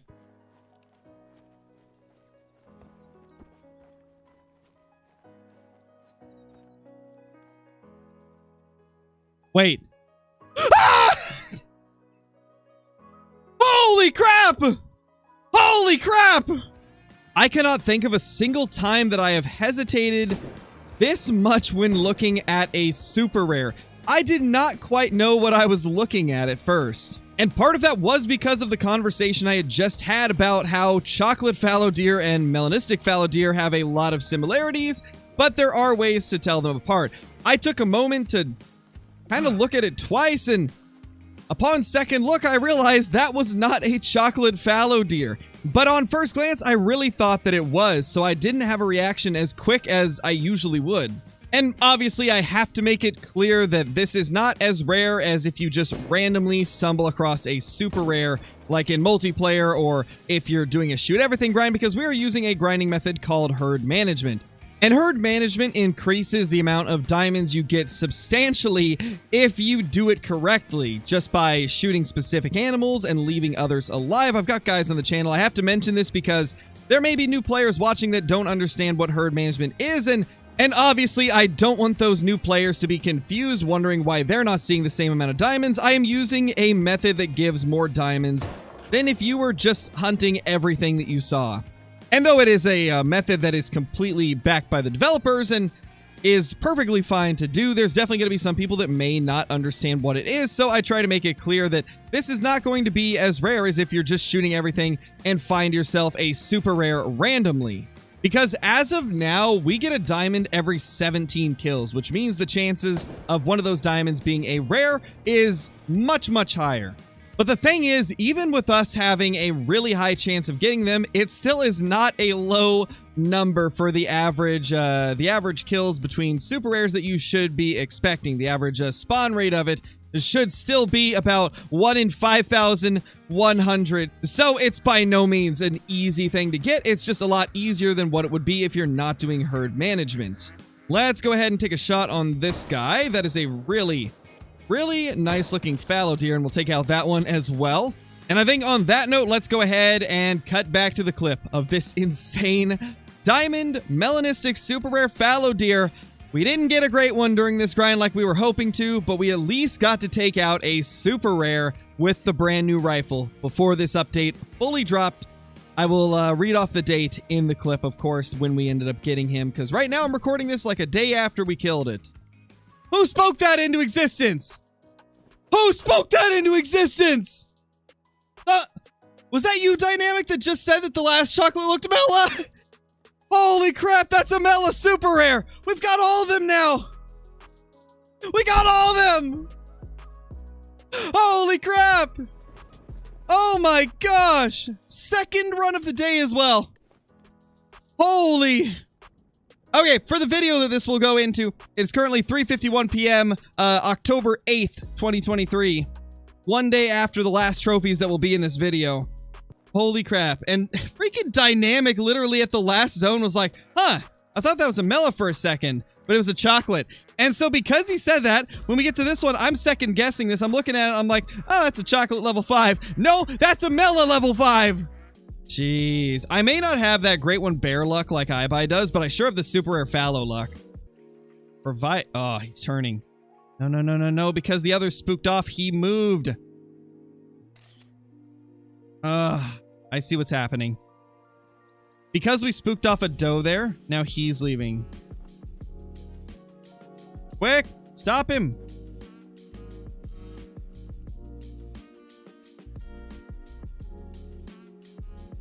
Okay, we got him to go attentive. So we should be good. Make our dog lay down so we don't accidentally get invalid target. Okay, go back to your zone. Come on. Thank you. Man, the pictures kind of suck here. Although that looks nice. It doesn't really show you that he's Mela, but that looks cool at least. I could totally use that for a thumbnail, man. That looks really nice.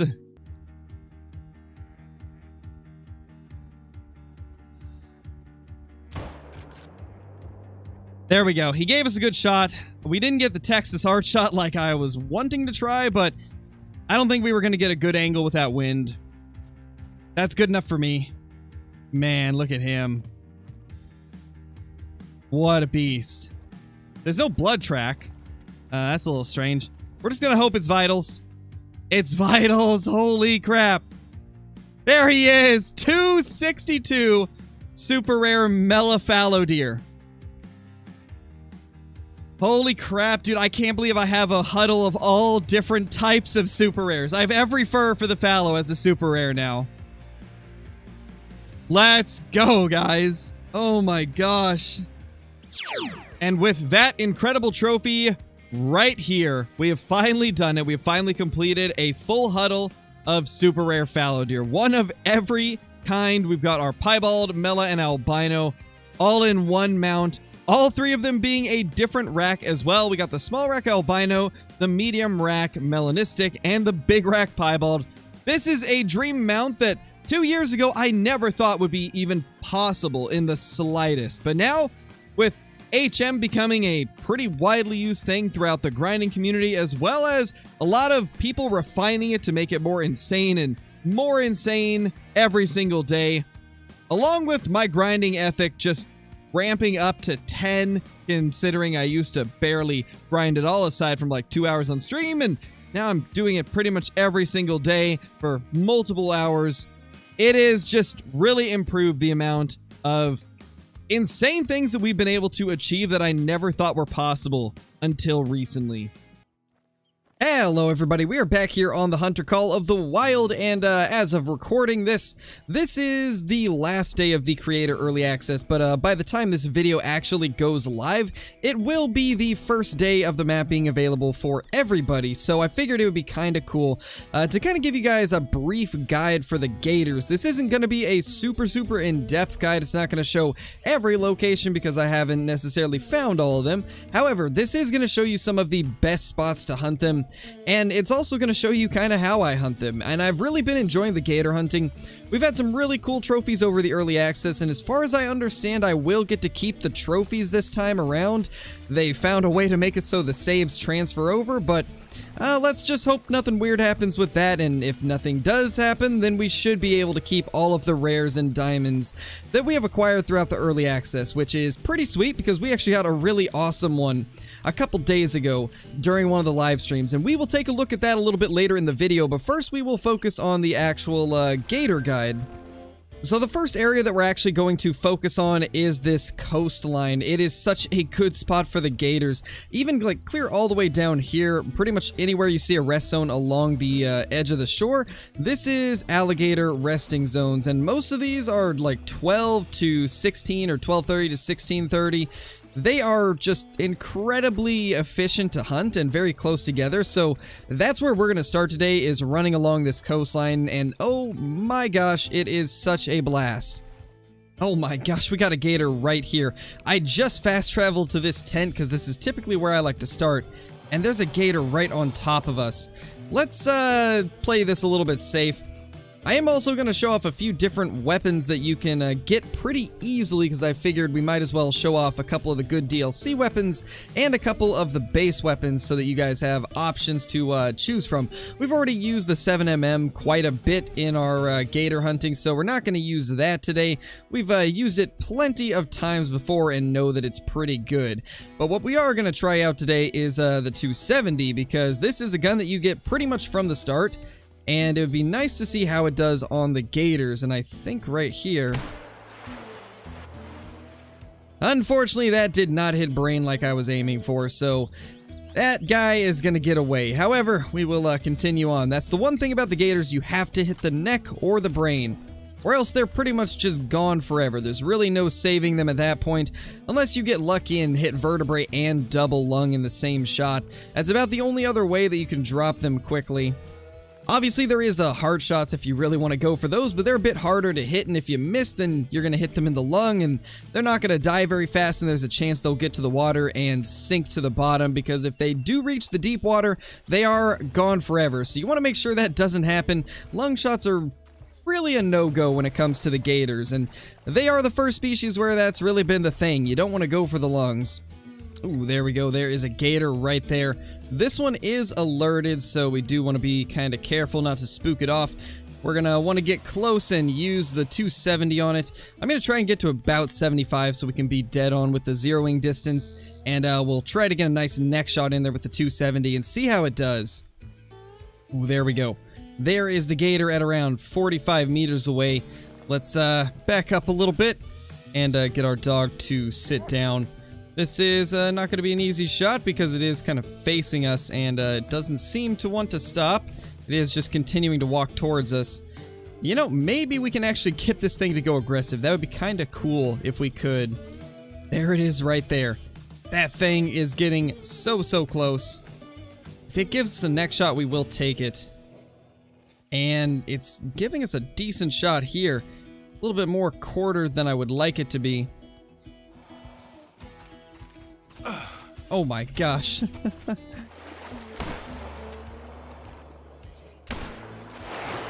There we go.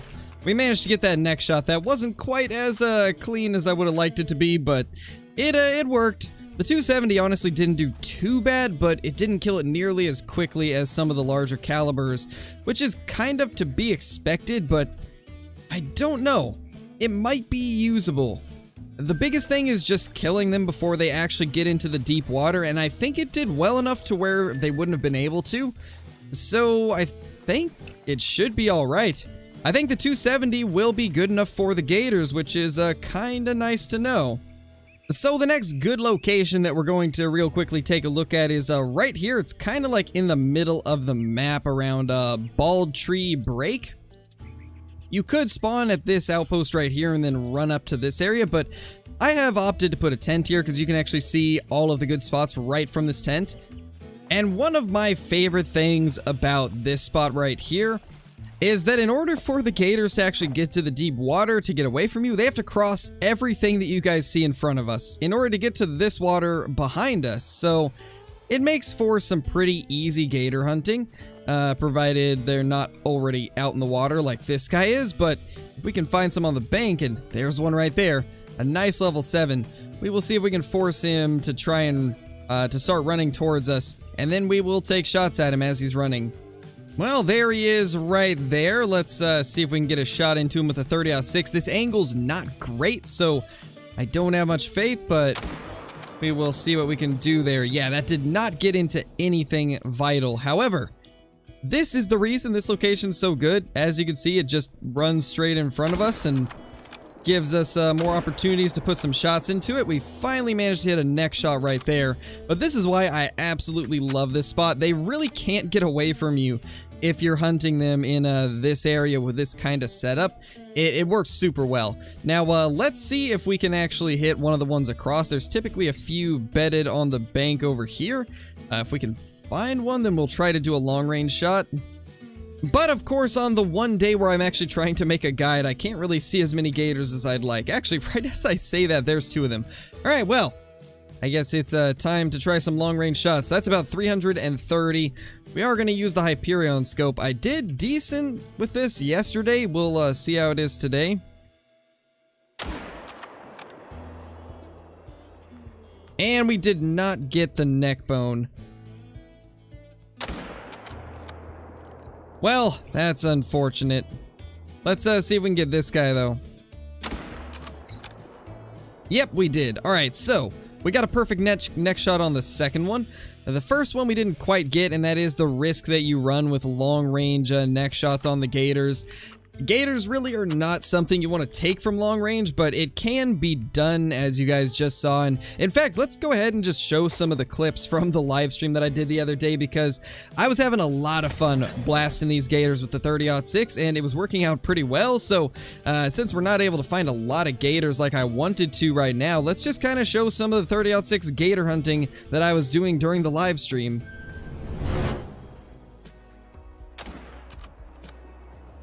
There we go. I'm starting to get pretty confident with the neck shots from like 150 to 200. Once you kind of get down the angles and where you need to aim, the gators aren't too hard to drop, provided they're broadside. You cannot take other shots though, really. You gotta make sure they're broadside. That's one thing that I've learned. It's gotta be broadside shots, or else it's really difficult to be able to reliably take them out. I hear one. Oh, it's right there. I didn't know it could cross that. Well, that'll be the end of him. Nice, Zachary. That's super lucky, man. That's really lucky. That's a good 6. Lots of these 6s are making gold. Where are you? I hear it. Ah. Holy.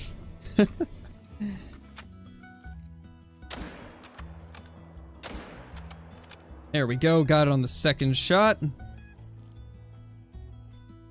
Man, we're starting to get it down with the quick scoping on these gators. Oh, another one.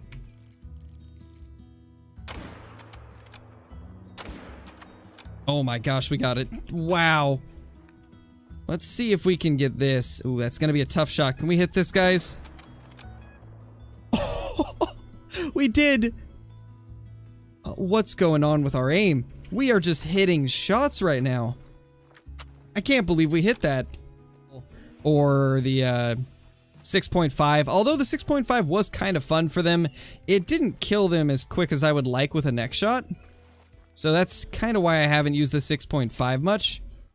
I tried it briefly, but after I saw a point-blank neck shot take like a full 2 seconds to kill it, I was like, yeah, I don't want to lose a gator to this if I have to take a longer shot. I didn't even think I could shoot him in that part of the water. I thought it was too deep. We got that too. Oh my gosh. Okay, I'm gonna try something that Jaxie Beard was talking about on the EW stream. Let's see if we can get a heart shot. I don't expect this to work, but... Oh yeah, it did not.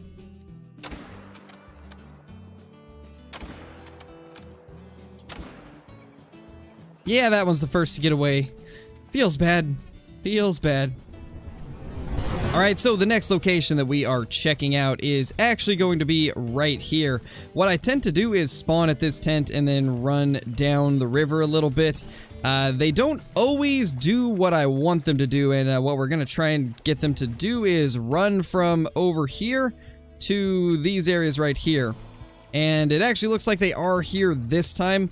It seems hit or miss whether or not the gators will be positioned where I want them, but whenever they are over in these trees, kind of just resting next to the water over there, they always have to run back this way in order to get to the deep water, which gives you the perfect opportunity to just shoot them as they run in front of you. And that's what we are about to try.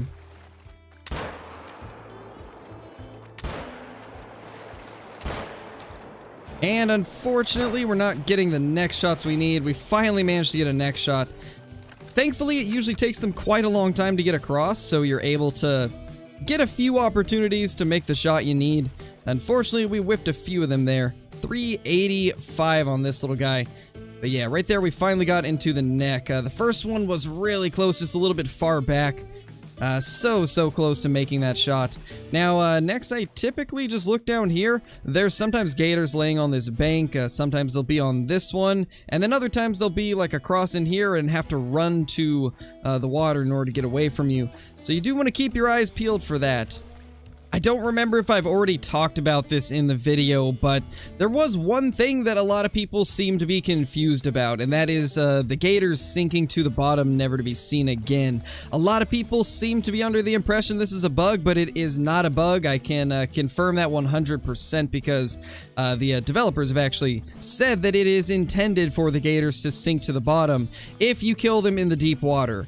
It's supposed to happen because in real life, gators aren't going to float if they're out in deep water. They're going to sink to the bottom, so it's a bit of realism to add to it, and also to give us a little bit more of a challenge to the gator hunting, because it's not supposed to be easy. The gators are supposed to be one of the more difficult things to hunt in the game, and if you're not careful with them, then there's a good chance you'll lose them forever. So you really have to pay attention to where you're shooting them, make sure you get a good shot, and never shoot them when they're out in the deep water. Personally, I don't even shoot them when they're in the shallow water if it's a good, like, rare or a diamond. I don't take any risks like that, so I would not recommend that any of you take those risks either, because 9 times out of 10, you're gonna lose the gator, and you're gonna be very sad afterwards. Unfortunately, the rest of the gators that I typically see along here are not here at the moment. It's probably because I hunted them pretty heavily during my last live stream. However, we will go to the next location now, which is right down here. Just gonna fast travel to this tent, and there's a bunch of rest zones for gators around there. I think at some point they're going to change the gators to where they don't do that thing where they're not spooked when you fast travel. Currently, if you fast travel, nothing around you despawns or spooks when it comes to the gators.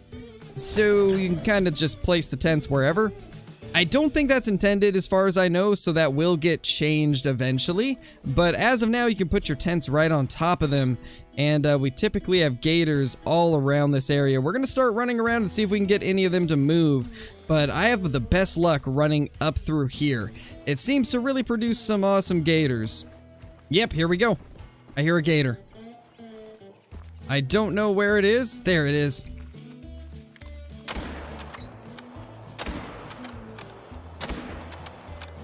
How are none of these hitting neck? Oh my gosh, what's going on? I'm actually kind of blown away that none of those hit neck. Well, that's going great. A lot of your gator encounters will go like this, unfortunately, but there's not really too much you can do about it. It's not easy to hit those shots 100% of the time. Can we get this one too?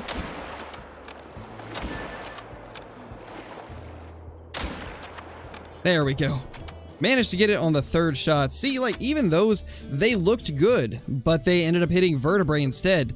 We did finally connect to the neck, though, after a third shot, so at least we managed to get it down. And most of the time with the gators, if they're running, it will take more than 2 shots, so I don't recommend taking running shots on level 9s or rares. It typically doesn't end well.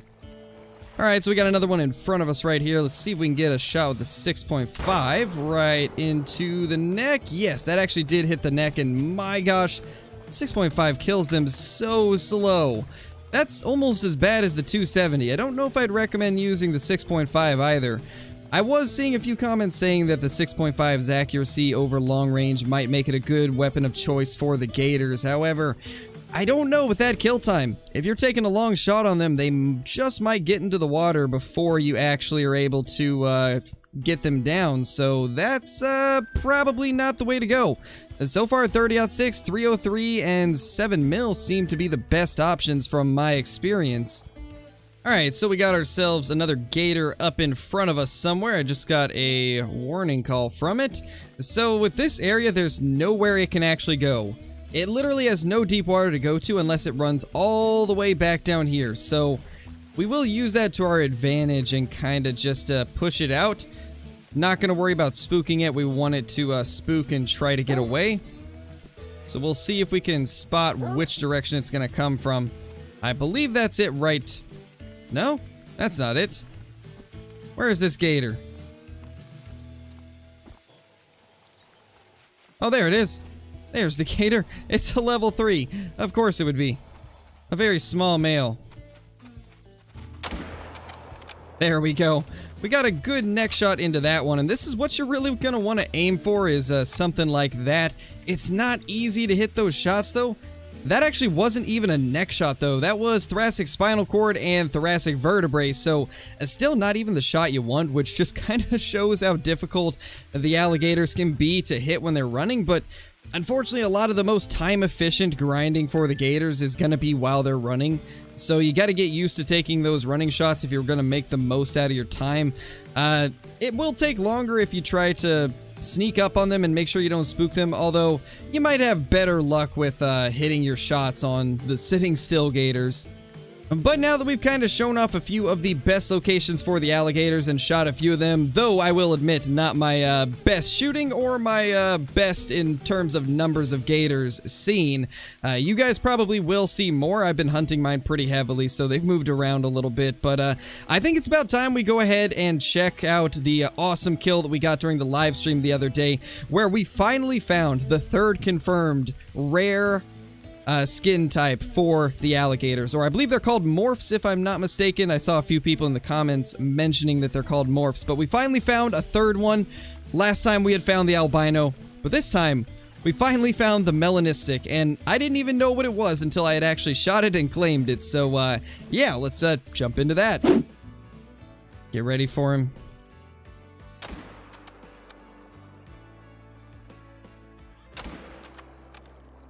There we go. And now for this one if we can. Okay, so that one is not spooking. Let's go get this one. Let's get this 7 first. I kind of want to prioritize that guy over the 4. Sadly no, Jack. Once you hit level 60, you can't get skill points or perk points anymore.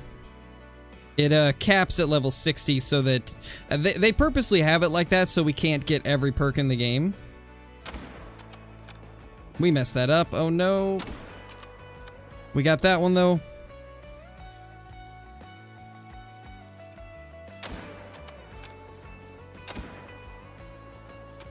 Nope. Get back here. Level 7. I can't let a level 7 get away.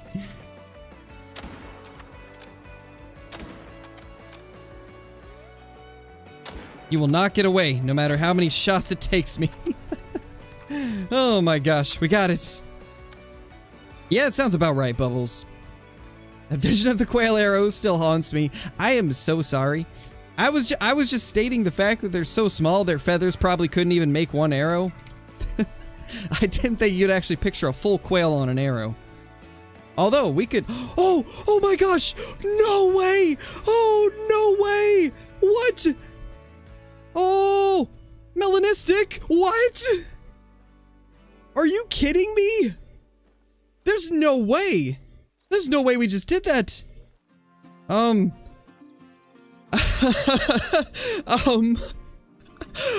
my gosh. Oh, I didn't even think twice about it. I just shot it. What? I can't believe I just did that. I just shot it. I didn't even I didn't even think about it. That's so cool looking. Oh my gosh. And now we're gonna just like repeatedly die in the water. It is so nice to see that there is more than just albino and piebald. I know we all pretty much expected there to be at least 3 different rares for them, but we wanted to make sure, and we finally have confirmation that melanistics exist, and I decided to put it with the little melanistic raccoon. I think that's a pretty sweet looking multi-mount, and I gotta say this might be my favorite melanistic in the game. It just looks so good and so accurate to what the real life ones look like. I'm just incredibly happy that they did such a great job on the gators. I mean, just look at that guy, and then we have our piebald and our albino over here, and they just look amazing too.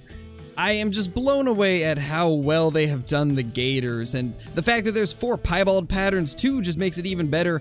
I have suspicions there might even be multiple, like, I guess, tones for the melanistic or the albino, because if they've done 4 different piebald patterns, who's to say they wouldn't do, like, I guess, different, levels of brightness on the albino, because I think that would be kind of cool and definitely seems like something they could do. Hello everybody, we're back here on the Hunter Call of the Wild. Today we're going to be doing another First to a Diamond challenge with Mr. Brobra. This time, Emerald Coast Edition. It's going to be interesting because there is a million different servers. Brobra actually just got into one and the host left, so it's a 1 of 2 server, which means we'll have the entire map to ourselves. So we're going to see if we can possibly beat Brobra in the race to a diamond or gold scoring rare. Nice. You joined up. Let me know when we can start, and I will start running. Look at you. Prepping yourself by the coast. I see you. Prepping yourself by the coast. Straight for these crocodilos. Okay. Well, I know what I'm going to go for. And also, for anybody curious, Brobra helped me unlock the map by placing tents at all of the outposts so that I could get over to them. So I unlocked all of the outposts, I believe, except maybe 1 or 2. I think I got them all, though. So I'm not going to be behind Brobra because he's played the map a lot more than me since full release happened. I spent my entire first day grinding fallow deer, so we didn't really have a chance. No, not a mistake. We didn't really have a chance to unlock the map, but thanks to Brobra, we were able to a little bit. Is grinding fallow Scarecrow's biggest mistake ever? Oh, yes. Title of the video. I grinded fallow, and it cost me this victory. Oh my gosh, aggressive. Oh my gosh, there's 2 chasing after me at once! Yeah. Oh, that's horrifying. I hate when that happens. Oh my gosh. That was insane. Dude. I killed one, and then the female ran off. That was nuts. Gosh, these things are so much fun. Another that's aggressive. I can't catch a break. They're all going aggressive right now. No. Stay away from me, bro. I'm just trying to claim some. Oh no, it's going in. Oh, there's two after me again. And checking those tangy boys. The tangy boys are indeed tangy. However, they are not level 5 tangy. You know what I'm saying? A lot of level 3, what a level 3 tang. Not a lot of level 5 tang though. I don't even see any level 4 tang. Let alone level 5. When you get up to level 5 tang, that's like maximum tanginess. That's max tang. You know what I'm saying? Yeah, like that's can't the kind get of any tang, better than that. That's the kind of tang they put like on the they give the astronauts. You know. Now, one of these days, hopefully, we'll have 10 tang. Have what? 10 tang. Oh, a great one, Dantang. I was like, I was so lost for a second. I was gonna Don't say it mind took me, you a little everybody. bit to process. Ah, gosh, I'm being attacked again. Freaking crocs, man. They chase you everywhere. Yeah. They're a menace. That's right. You get one to the neck. Take that. Take that, you silly. Oh, oh. Wait a minute. Potential. No, I got a Mela. You got a Mela? I got a level 5 Mela Croc. Oh my gosh. Not gold, I'm assuming? I don't know yet. It's floating back to me, but I didn't see a single bit of color on it at all. Oh, I swear if it's Mela. I think this is a Mela. It's level 5 though, so it could be a silver. I think that's likely a silver, yeah. I did not see a single bit of color on this thing. It was running in the shadows, but I still don't, as it's floating back to me, I still don't see any color on it. Is it Mela? It's Mela! It's Melanistic! It is a silver though, so I did not win the challenge. But it's a Mela Croc. Oh my gosh. Holy cow. Yeesh, dude, that's awesome. That's awesome so for cool. You, and it's awesome for me because it didn't make it. You know what? I still want to win the challenge for sure. But at the end of the day, You've already won. I got a freaking Melanistic Croc, dude. This is like when I got that red ptarmigan. Yeah. Like, well, that's basically a win. The fun is that Mela attacked me too. Even better. He was like, hey man, just wanted to flash my beautiful scales at you and then run away and let you shoot me. Look at me, look how ridiculously good looking I am. My beauty knows no bounds. Like, I'm just so beautiful. Like, so beautiful, more beautiful than any other beautiful person that has ever been beautiful in the history of beautiful people. I am number one. Literally nobody more beautiful than me. I am beautiful. Beautiful. They ask me if I'm beautiful and I'm like, yes. Of course I'm beautiful. Look at my scales. They sheen in the blackest of night. It's so dark that you can still see me shine because I'm that beautiful. I see a fox. Oh! Level 4. Level 4 easy female. Good try, buckaroo. Though, from what I remember, there's a ton of feed zones down by this lake, so maybe I'll run into something soon here. Maybe one Maybe. day. I know the Bantang are going to be drinking in 6 minutes. Ooh, okay. And this is a pretty good lake for them. So maybe I'll find a nice Bantang. That's a big feral pig. That's diamond potential level 4. You get a level 4 diamond pig. Could you imagine? I feel like That would just be crazy. it'd be the only thing crazier, probably like a level 4 like feral goat diamond or something, you know? Yeah, which those do make it a decent bit. I know a few people that got a diamond level 4 before getting a diamond 5. Really? Yeah. I've had one of them, I think. 131. That was almost. That was 13 points off diamond for the feral pig. That's not bad. Yeah, it's decent for a 4.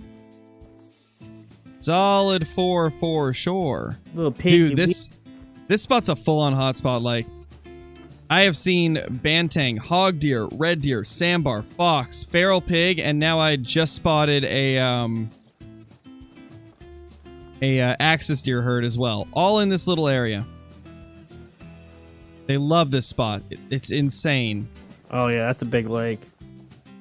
They're all just feeding around it while the hog deer finish their drink zone and the bantang move in. No, I don't believe so. What is diamond for bantang? It's in the 130s, I think. Okay. That's all I need to know. I'd say it's very likely this could be one. It's a 130 to 141 estimate. Level 4. Could make it. We'll see. It might.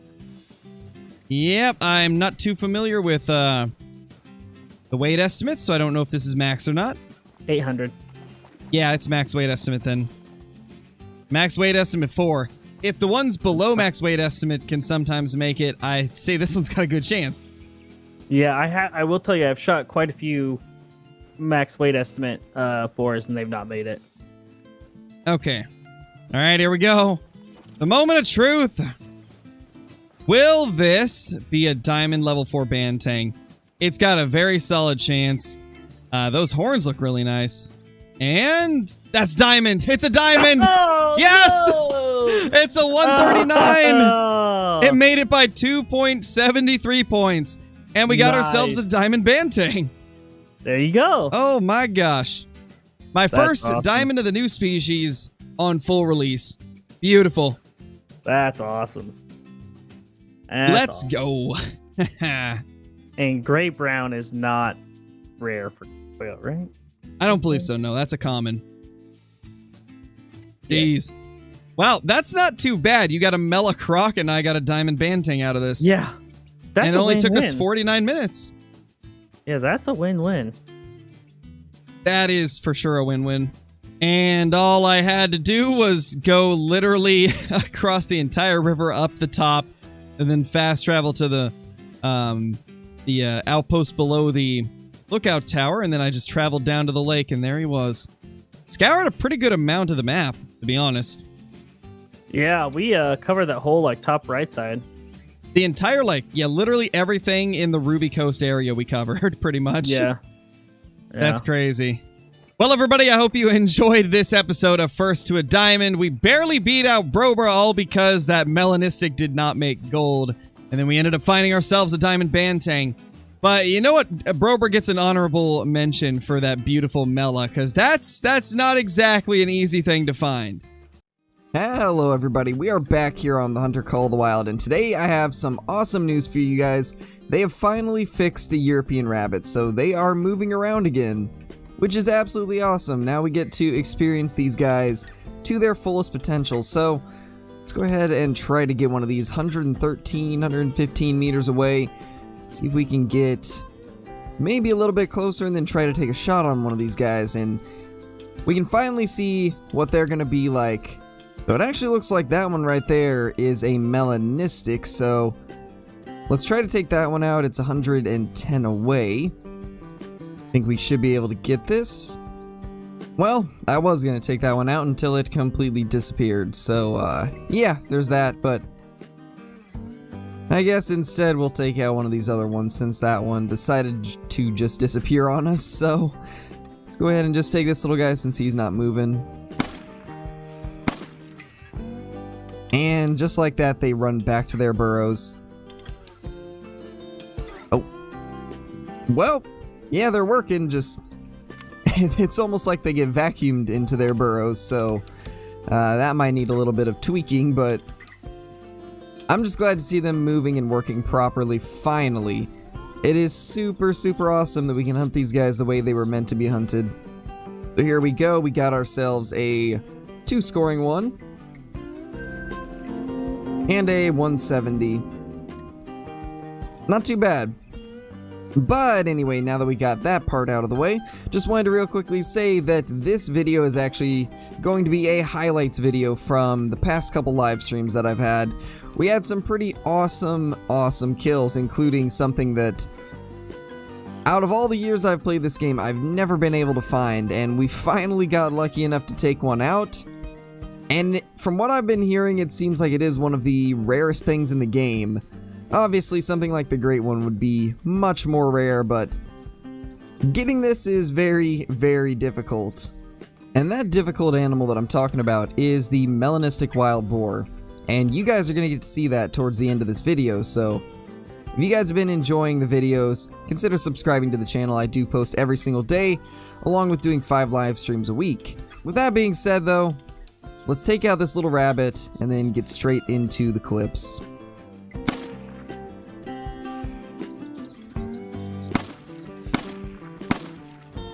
Well, we got one of them. Was hoping we could get one of the other ones, but unfortunately they all went straight into their burrows. But honestly, I'm just glad to see these guys finally fixed and running around the way they should. It's nice to be able to actually hunt them the way they were meant to be hunted, so very interested to see how this is going to be in the next few days. I am going to be gone for a couple days because, as most of you know, I'm actually getting married today and going to be gone for a couple days for our honeymoon. So I won't be streaming for the next 2 days. I do have uploads prepared, so you guys aren't going to miss out on any videos, but there won't be any live streams for the next 2 days. But let's see what this little guy is. And it's a 210 gold. Not too bad. They are so much better now that they're actually fixed, and I'm really, really happy that they finally got that patch out. And also, I apologize if I sound a little bit tired. I just recently woke up and knew that I had to at least update you guys on the status of these rabbits, so my voice is a little bit scratchier than normal, but I just had to make sure that I got this out to you guys. But anyway, now that we've got that done, let's go ahead and get into the stream highlights. So I don't know, man. I don't know. Haven't changed anything, so we should be okay. Look what we got there, guys. I think that's a guaranteed diamond, too. Nice. Well, I might sacrifice a need zone for this, and in fact... Okay, good. We should be okay. What a way to start off. I'm gonna try and get to an even 300, and then go for the shot. That's like perfect right there. Let's pull out the Argus for this. Put that on the M1. It is a diamond? I thought so. It is 0 to 300. Once it puts his head up, we will try to get another shot, or get a shot into it. There, we smoked it. Nice. That looked perfect to me. I think it died in a bush, though, so that's kind of sad. Well, anyway, we got a couple things to pick up before we head over there. There it is. I wish it wouldn't have landed in the brush, because now we can't really get a great look at it, but let's see. What does this guy score? 110.70. That's a good one. Not too bad. I think my biggest one is like 112.80 or 111.80 or something like that, but that's nice. Got ourselves, well, this is the second Diamond Mountain Goat in our newest lodge, so that's gonna be pretty sweet. We'll have to put it like across from the one we already have. Not bad at all. And this guy is one of the very symmetrical ones too. Nice. That's awesome. What a way to start the stream. It's rough when that happens. Ooh, that's a piebald. Get on the ground right now. Alright, here we go. Here is that little piebald. It's a small male, but I mean, at least we got one. 56.60. And we shot it at the perfect time. Beautiful. Absolutely beautiful. It's just peeking around like, hey, how are ya? Nice.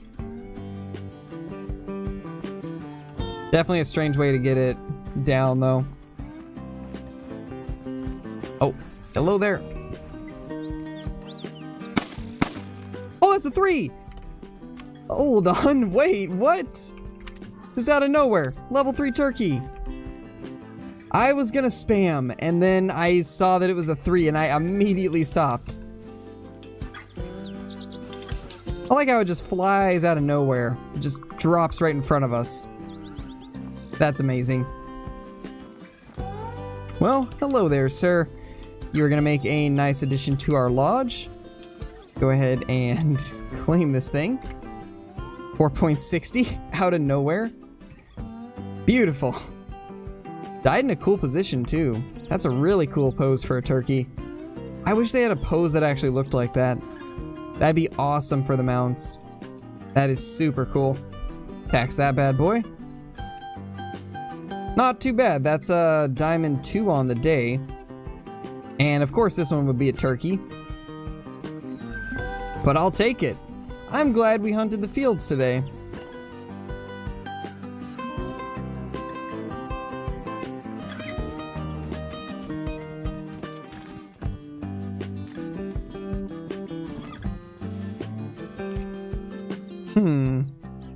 What is going on here?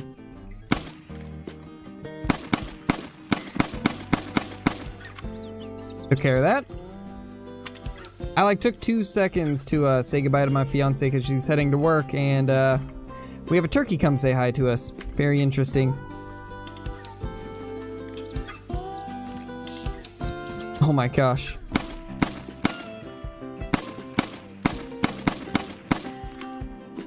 Hit it at least once. Oh my gosh, another. Hello.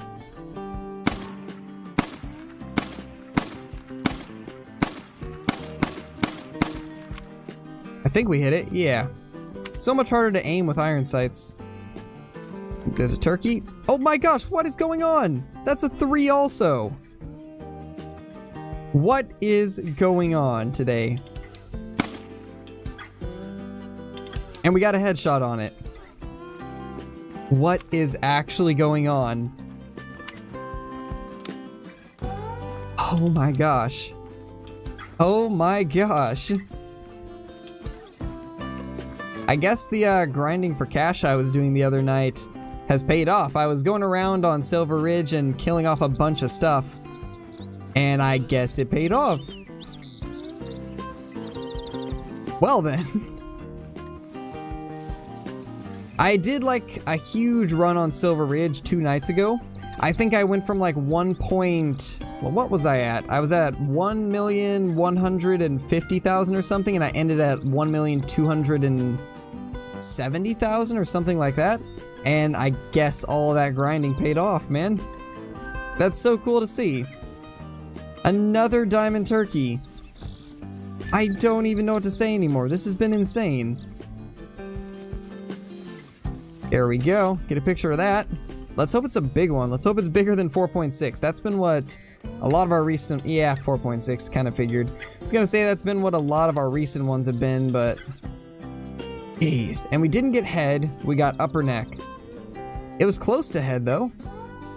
Very close. Well, that's awesome. Second diamond turkey on the day. But anyway, this is actually a pretty good-sized rabbit, so maybe diamond? Nope, it's a gold. That was close, though. 238. This was just barely below diamond. Like, they can be cool. Ooh, is that... Where was this on the first run through? I think that's a Melanistic. We already cleared all these burrows, and we either missed this one or it's a respawn. I think it's probably a respawn. Yeah, this is a little Melanistic. Nice, guys. We got a little Mela bunny. Close up. That's a good pick of it. I like that.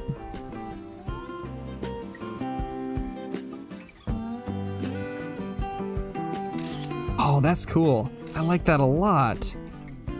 That is awesome. Alright, well, let's go ahead and, oh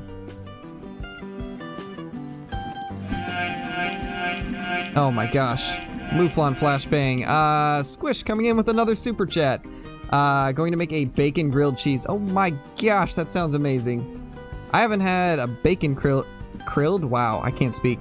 I haven't had a bacon grilled cheese before, but that does sound really good. There we go. Trick shotted a poor little melanistic rabbit. 360, quick scope, with the shotgun. It feels so weird doing this to these poor rabbits, but I mean, they don't move, so perfect time to get some trick shots, right? Nice, fun for family. Oh my gosh.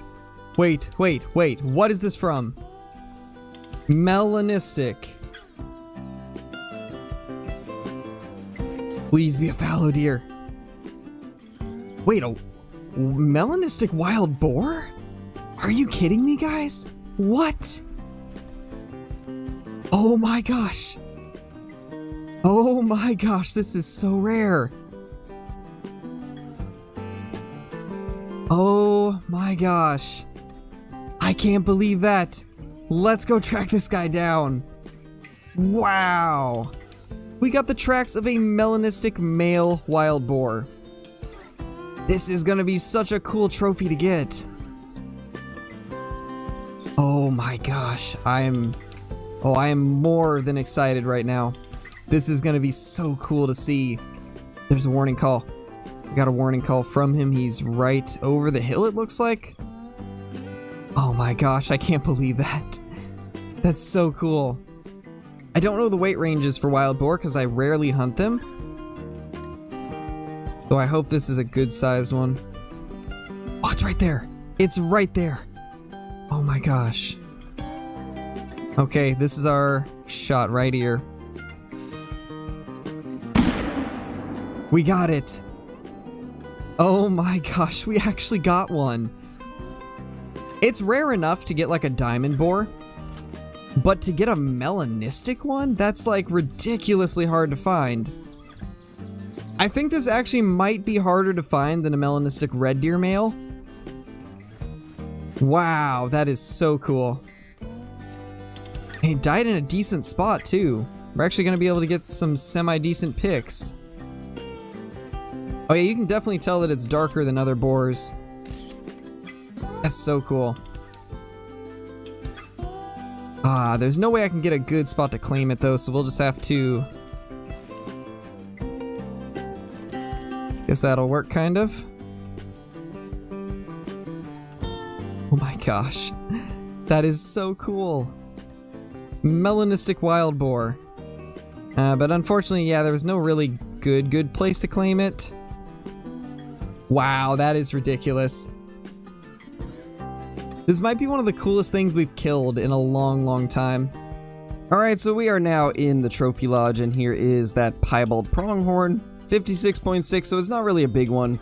Pretty average size pronghorn, but still cool to get a rare always. This is our mountain goat that we ended up getting.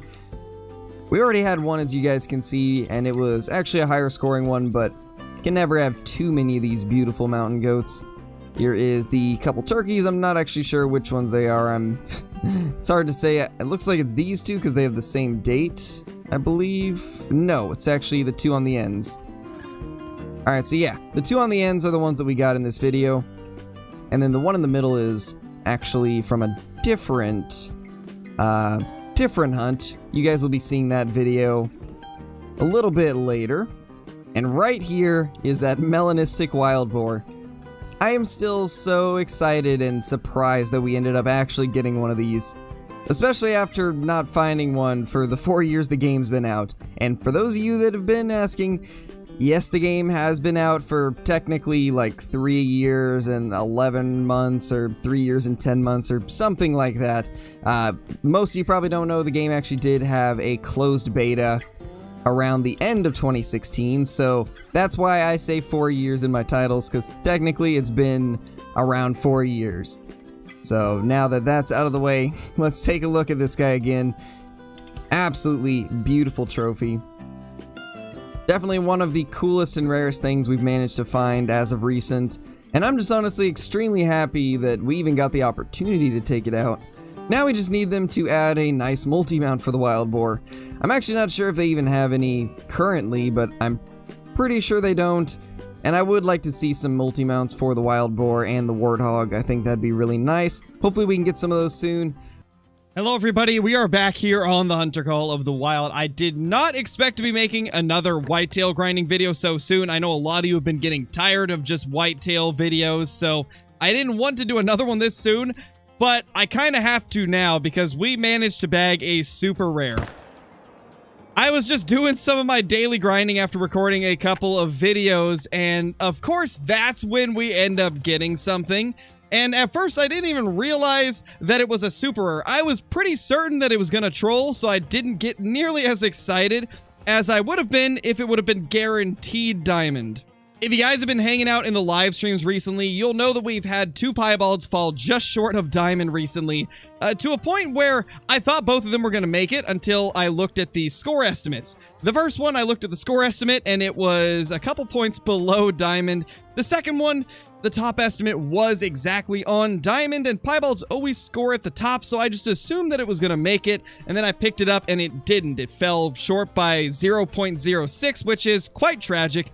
Definitely was soul-crushing, and so I didn't even expect this guy to have a chance at making it because of how those last 2 had gone. But lo and behold, this is the one that made it. Of course, the one where I didn't expect it to is the one that ended up making it. We did an 8-hour grinding stream the other day, and during those 8 hours of grinding, we managed to kill, I believe, over 500 whitetail. I think close to 550 if I'm not mistaken, which is by far the most that I've killed in one day since they made the changes to the spook range. It was pretty crazy. 8 hours and 20 minutes of grinding and getting over 550 whitetail is definitely not something you do every day. As you can imagine, with an 8-hour stream, it can be very difficult to stay interested the entire time. And so, before we got too far into it, I think we were about 6 hours in, I decided to get a couple drinks in me just to make things a little bit more interesting. And because of that, it made some of the, some of the moments with spotting that that potential super rare and stuff like that a little bit more interesting than what they would have been otherwise. And because of that, I had a pretty absurd reaction. Looking back at it, I'm surprised that I was that crazy about it, and you guys will have seen that in a YouTube short. If you haven't already, it'll be in one of the future YouTube shorts. But because of the fact that the last 2 level 2 piebalds with the diamond rack were just barely short of diamond, I really had absolutely no faith that this Mela would make it, but lo and behold, of course, the one where I don't expect it to is the one that makes it. So I think without further ado, let's jump straight into that.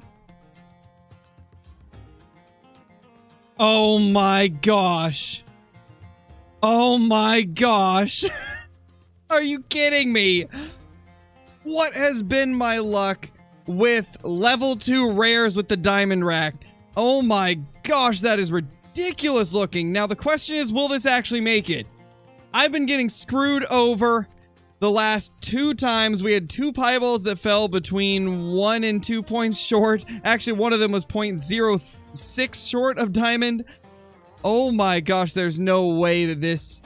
There's no way. Do we actually finally have a super rare Mela in front of us? We got trolled by a Mela a few months ago, and it was one of the saddest moments ever that I've ever had in Call of the Wild. Oh my gosh, please don't let this be a repeat. I'm not gonna lie though, that doesn't look good. I don't think that rack is gonna make it. I really don't think it's gonna make it. But maybe if we are lucky, it will. It just doesn't look like it has the tip-to-tip spread. I feel like that guy right there might be in the 240s, unfortunately. Yeah, that doesn't look like it's gonna make it. I'd be very shocked if it does. Man, this is so... this is so unfortunate. Why does this keep happening to me? I'm almost 99% sure this won't make it. That guy doesn't look like he has any chance, unfortunately. But maybe we'll get lucky. Maybe we'll get lucky.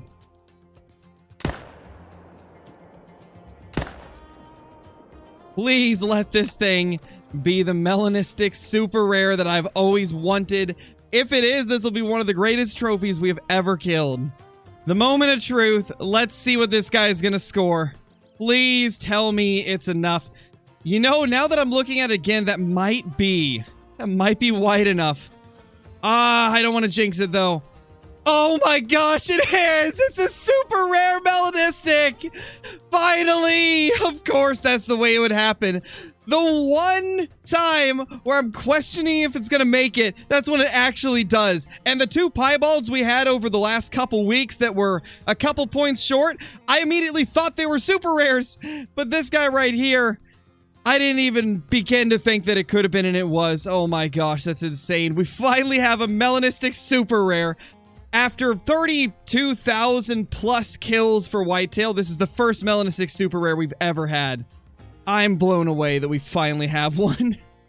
We may not have got a great one to show up yet in this grind, but we definitely got one of the most insane trophies I could have possibly got. This is honestly way more rare and way better than any great one. Oh my gosh. We finally have collected every single rare diamond for whitetail deer. Before this, we had multiple piebalds and albinos, but could never seal the deal on a Mela. And we finally have. It's not the rack that I wanted, but I don't even care, honestly, at this point. A super rare is a super rare, and this guy is about everything I could have asked for. We got a nice little heart shot on him as well. I still cannot believe that moment where I spotted him, and the first thing that went through my mind was, oh, look at that! Another one that's not going to make diamond. And it was quite crazy to walk up to it, see the tip-to-tip spread, and immediately know that I was probably wrong. It was quite an amazing feeling to see diamond pop up on that Melanistic, as we've been getting screwed over like crazy recently in terms of just stuff being barely short of diamond for the potential super rares. So it was really nice to finally get one. Not to mention, we have been trolled by a Melanistic before. We had a Melanistic level 3, probably like 4, 5, 6 months ago, somewhere in that range, where it barely missed it by 0.03. So that was pretty crushing. Almost as crushing as it would have been if we had had it happen twice. But luckily we didn't have to go through that because this one ended up making it. And we ended up getting a really awesome trophy added to our collection. And it looks like the respawns of that Mela and the one next to it are nothing too impressive, unfortunately. It would have been insane if we could have got a super rare to spawn off of a super rare. That is like a dream of mine for these whitetail grinds. I'd love to have something crazy like that happen, like a super rare spawning off a super rare or a great one spawning off of a great one. But so far, we just have not got that lucky, though I really don't expect that to be something that would happen anytime soon. It's a nice thought to think that it could potentially happen in the future. Recently, we've been trying to shoot down this zone to level 1s because it's just not a super efficient zone to grind, unfortunately. Primarily because it doesn't get respawns every single run. It's one of those zones where they show up maybe every other or 1 in 3 runs. So it's not exactly the most efficient zone to be grinding. We have so many zones that are way more reliable that I'd rather be grinding. So we're trying to shoot this one down to 1s and hope that we can get a better zone implemented into the rotation. We haven't been stacking any of the diamonds, so this isn't going as quickly as it normally would. But, I mean, it is what it is. We'll just keep shooting them down until eventually they come back as 1s. Well, would you look at that? What a way to end things as well. That is a big boy piebald right there. Right shortly after we got that Melanistic to spawn, I guess our map's just pumping out rares at the moment. We went on a pretty big dry streak of no rares one of these days, and it's looking like maybe it's making up for all that time that we were getting absolutely nothing to show up rare-wise. We're finally getting a lot of rares to pop. We got a few in the stream the other day, and now we've had 2 just in the last hour or so. Let's sink a shot into that beautiful piebald and see if it's going to be a monster. I imagine it'll be top of the estimate, which is 228. That's typically how piebalds are, but we shall see. Let's take a look at this little guy. Yeah, that's probably going to be 228. That looks like it. And it is 228.09. What a beautiful little piebald. Love to get these rares. Definitely not as impressive as our super rare, but still a really nice buck nonetheless. And another nice addition to the trophy lodges. And there we have it, our brand new huddle whitetail with our super rare Melanistic, along with the 2 that barely fell short from the last like 2 weeks of grinding. This is honestly pretty insane. We've been on a crazy streak recently over the course of the last, like, 3,500 kills or so. We've managed to get these 3 beauties as well as actually 2 great ones. 2 great ones along with these 3 over the course of like 3,500 kills. That's honestly pretty insane and probably one of the better streaks we've been on in terms of good trophies showing up. I just wish these piebalds had made diamonds. A little unfortunate that they didn't, but man, am I glad the Mela did. I still can't believe we finally have a Melanistic super rare. One of the trophies I've always wanted, and I just never could get lucky enough to get. Same with Red Deer. I still don't have a super rare Mela Red Deer, even though it's my most wanted trophy of all time. The Whitetail was probably one of my top 5, though, so I'm really happy that we got it. If you have been on the channel for any extensive amount of time, to be honest, you don't even have to be here that long to realize that I don't like New England Mountains that much. I feel like it's probably the worst map in the Hunter Call of the Wild for a multitude of reasons, whether it's the lack of new species that it had when they released it, whether it's the brushiness of the map, the extreme ranges each species had to the point where it's almost impossible to cover all the ground that each species can be on, to the fact that it just doesn't have a lot of the types of animals that I enjoy hunting. I really have not spent a lot of time on New England Mountains for those reasons, but I figured today it would be fun to try and head out with the Grankins shotgun that we got during the Megavid missions less than a couple of weeks ago and try to take down some pheasants, because that's one thing I have not spent a lot of time chasing on this map, and it's a species I do actually enjoy. So we're going to head out and try to get some pheasants and hope that we can find some really good spots and maybe find a reason to like New England a little bit more. Well, it seems we got some pheasants in front of us. The question is, will we actually get a shot on them? We spooked them without being able to see them, so I don't know where they're going to be. But the second that they show themselves, we're going to take the shot regardless of how far away it is. All right, it's somewhere right here. There's one. Do we have any more here? And there we go, we got it. You know, one complaint I see all the time about the pheasants in this game is the fact that they don't hunker down long enough, and they fly before you can even get close enough to take them down with a shotgun. And I do agree with a lot of that type of discussion that goes around about the pheasants. I do think they should hunker down a little bit longer. They kind of do that in the Hunter Classic, and it is more realistic.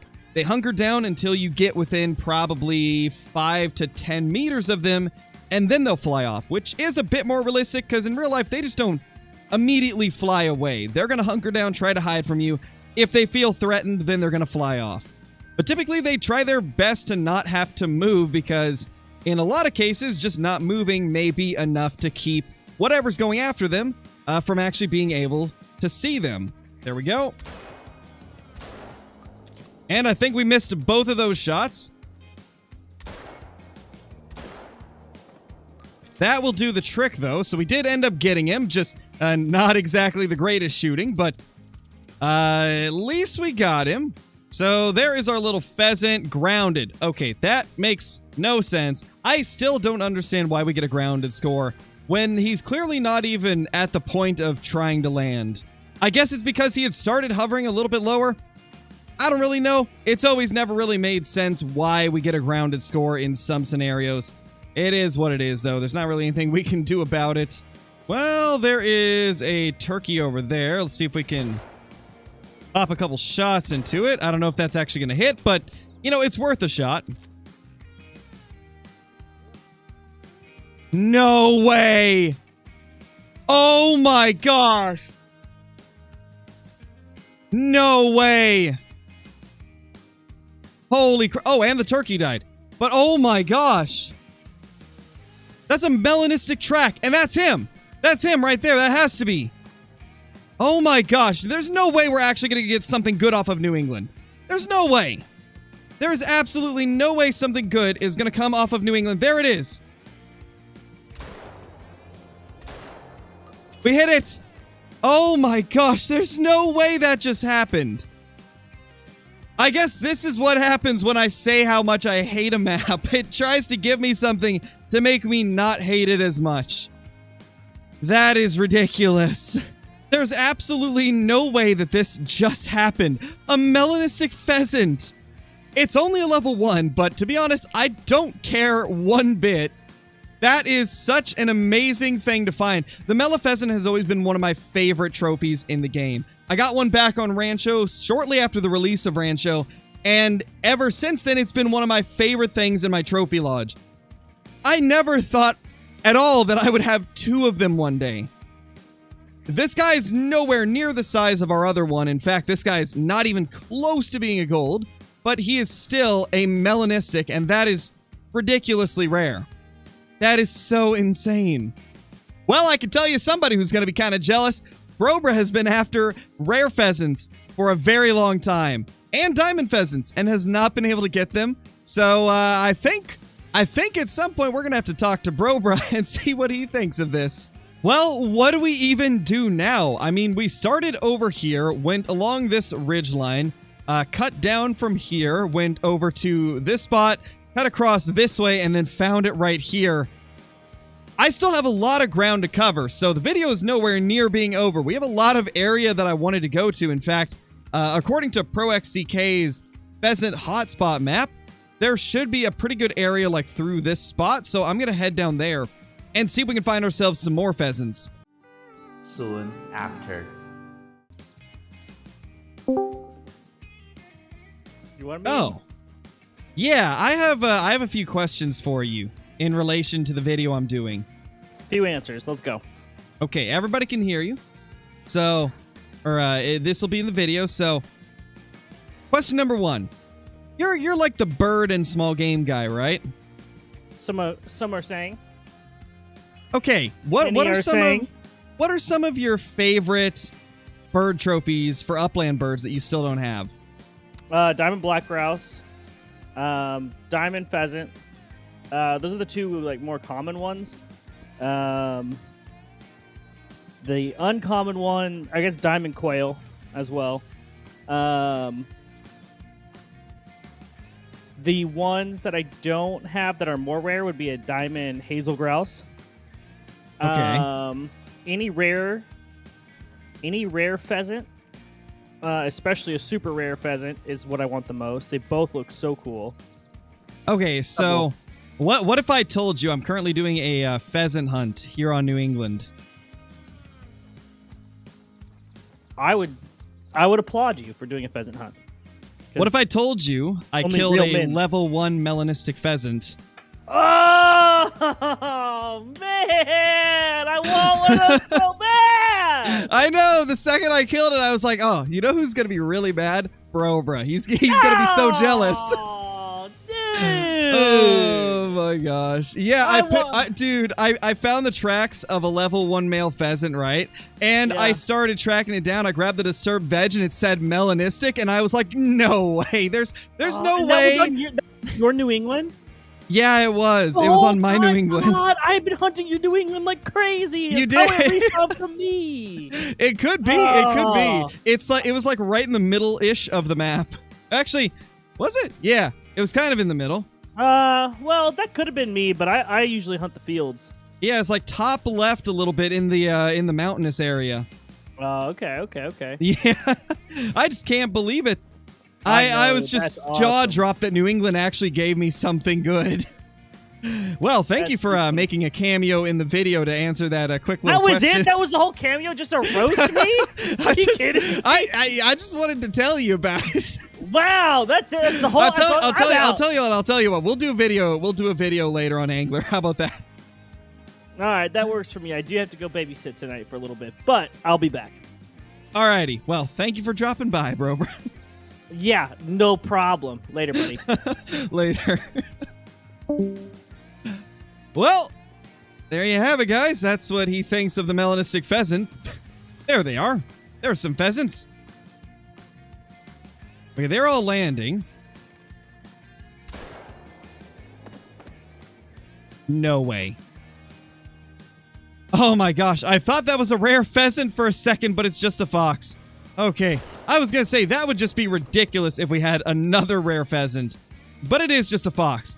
It kind of scared me for a second though, because it was right with all of the pheasants, and it really caught my eye the second I saw it. Well, at least we're finding some pheasants though. These may not be males, but it's at least a a target to take down with the Grankin shotgun, which was the whole point of doing this video, was using the Grankin shotgun and hopefully finding a redeeming quality to New England, as I had heard a decent bit of people saying that the pheasant hunting was not bad. And we got 2 males here. Are you gonna fly? Yep. And that's 2 males down. That guy's not bad as well. 1641 gold. I hear another. Well, now that one's dead as well. There's just pheasants all over us now. We went from barely finding anything to having pheasants literally everywhere. You know, as much as I hate to admit it, I think my mind has been slightly changed. This map is good for more than just raccoons and fox. I think it's actually not a bad pheasant map. I have found a decent bit of them. I just haven't been able to get close to the majority of them until now. There we go. That was awful shooting. Oh no, can we get it? We might have nicked it with one of those pellets. It's hard to say, but there's a possibility. You know what? I'm not gonna let you get away. I'm looking for those respawns, so we're gonna take that down with the 22 Hornet, even though it's probably gonna get a grounded score considering it was on the ground. There it is, right there. That is indeed a grounded ring-necked pheasant. Unfortunate, but you gotta do what you gotta do sometimes. Okay, that's actually a pretty heavy rabbit track. I think we're gonna run this thing down and attempt to get a shot into it, because that is a pretty heavy track. You know, 9 times out of 10, it is not worth chasing after these rabbit tracks because they're so difficult to keep track of. But there has been one scenario where I actually did end up finding a diamond like this a long time ago when Mississippi had first released. So it's not impossible to get something good doing this. It's just 9 times out of 10, you're going to find yourself chasing down to level 2 for like 30 minutes and it not even being close to diamond. There it is. We're not even going to spot it. We're just going to take it down because these things are annoying to track. Let's see if this ends up being a good rabbit. And that's a gold 192. Holy crap, that was so close. Man, that was close to diamond, but not quite there. But this is why it can be worth it sometimes to track them down, but if you don't feel like wasting potentially 10 to 30 minutes tracking something just to get a gold, then maybe it won't be for you, but it can deliver some good stuff, and it almost did this time. That was really close. You know, like I just mentioned, this is exactly why I don't usually track these rabbits, because I picked up this track here, I see that it's max weight estimate, and where's the next one? It's nowhere to be seen. Oh. Right there. Yeah, no, never mind. We found it. However, this time, I actually don't know where it is. This is the track that we just picked up. And now, I don't see anything else in the immediate area. It's unfortunate that the rabbits are so tough to track, and I wish they were a little bit easier. If they were, I'd probably hunt them more often, but anytime you go out to hunt cottontail rabbits, your chances of even seeing a couple are super, super slim because of how spaced out these tracks are. I mean, look at the distance between tracks right here. That's a pretty massive amount of distance. Well, it seems like we just spooked off this rabbit. I just saw the fleeing call, and this has been a long, long tracking expedition. However, it does seem that we're close to it. We just got the warning call, and then the fleeing call. And we got some tracks right here. You know, originally I intended this to just be a pheasant video, but kind of thinking it'll be anything we can take with the birdshot type of video instead. I think I hear it. Oh, there it is. That is definitely our rabbit right there. Are you going to be worth it? Nope. Nope. Once again, not worth the journey that it took to get it. And now it is finally time for this diamond pheasant that we got off of Hirschfelden a few months ago to have a buddy to go in a multi-mount with. There we have it. I decided to put them over here right under the light because that just looks incredible. What a beautiful multi-mount. And you know what? I actually just had an incredible idea. We're not going to do that multi-mount. We're going to go grab our other Mela pheasant and put them both in a multi-mount together. That sounds incredible. There we go. I am liking this layout a lot more. I moved all of my pheasant mounts over here. We got our two diamond multi-mounts as well as our Mela multi-mount now. That is just incredible. When we first started hunting pheasants back after the release of Rancho, I never thought I'd have one melanistic male, let alone two. This is just so crazy to be able to look at. Finally, a completed Mela multi-mount for the pheasant. It's just crazy. And off of New England, of all maps, my least favorite map in the game actually gave us something good. Well, everybody, I think it's time. I think it's time that we go through and shoot all of these diamonds and see if our herd management is far enough along. Now, I have been chasing solo males for a very, very large amount of hours the last few days. In fact, yesterday, I believe I spent a total of over 800 minutes playing the Hunter Call the Wild, grinding red deer. Steam kind of like tracks how long your session was, and this is what we ended with. So if you guys ever questioned my dedication to a grind, there you go. It is kind of insane. Aside from like spending a few hours like playing with my daughter and hanging out with my wife, I really was just grinding red deer the entire day. And it really has paid off. We have got a lot of low levels on the map now. A lot of 4s, a few 2s and 3s, and we've even got like a few 5s that are about the same as a 4 that I've decided to leave just to see if it's good enough. I've been leaving a lot of the small 5s as I really don't think we need to get everything to a 4 to get decent HM. Now, the thing about stacking up your 9s and using them to help push down the rest of the map is that you can always shoot them, see if you're far enough along in the grind, and then if for some reason you didn't get things managed enough and you're not getting diamonds as often as you would like to, you can always just start stacking level 9s again and then go and manage down the rest of the map. So it is what it is. If we're not far enough along, we're at least going to give it a shot and see. And that is a random level 7 that just popped up out of nowhere. I'm assuming that's probably a solo, but that's not what we're here for today. We're here for the level 9s. Let's go ahead and get lined up on our very first level 9. This guy right here is nowhere near the largest one that we have stacked, so we're just going to go ahead and take him out to start the day as a little bit of a warm-up, leading us towards some of the crazier level 9s. Now, I have had people in the past tell me that they got their great one after slaughtering all of their stacked legendaries or diamonds of whatever species it was they were going for. So maybe we'll get lucky and that will happen to us. It happened once when I was hunting moose. I believe our second great one moose showed up the run after I killed a bunch of stacked 5s. So it's possible that it could happen. It's hard to say if there's really anything to that though. But you know, there's always a possibility. So hopefully that will be the case today. But that is our first diamond on the board.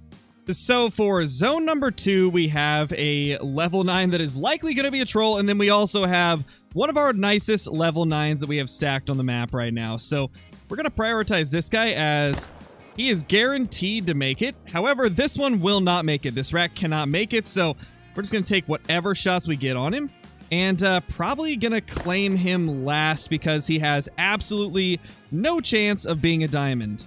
Let's see what number 2 is going to score. This is definitely a nice looking red deer. In fact, I believe this is the biggest variation of the rack. So this could be close to 270, but likely going to be around 265 though. And 267 max weight. You absolutely love to see it. That is the monster of the day. And it's going to be hard to beat one like that. That is a really good stag. We've got a couple more that look to be similar in size, so hopefully they will be able to compete for the highest score. Now, unfortunately, this guy right here showed up in a zone I did not want to have to stack stuff in. This is one of the river zones, and because he showed up in this herd right here, that means I'm going to have to be checking this spot quite often just to make sure that we don't get random stragglers popping up there, because if they popped up here once, then there's a very high chance that it will happen again at some point. But that is going to be 2 shots into the lung of that beautiful stag. There he is. He's floating about a little bit, so let's go ahead and grab him before he gets too far away. That is going to be another diamond red deer.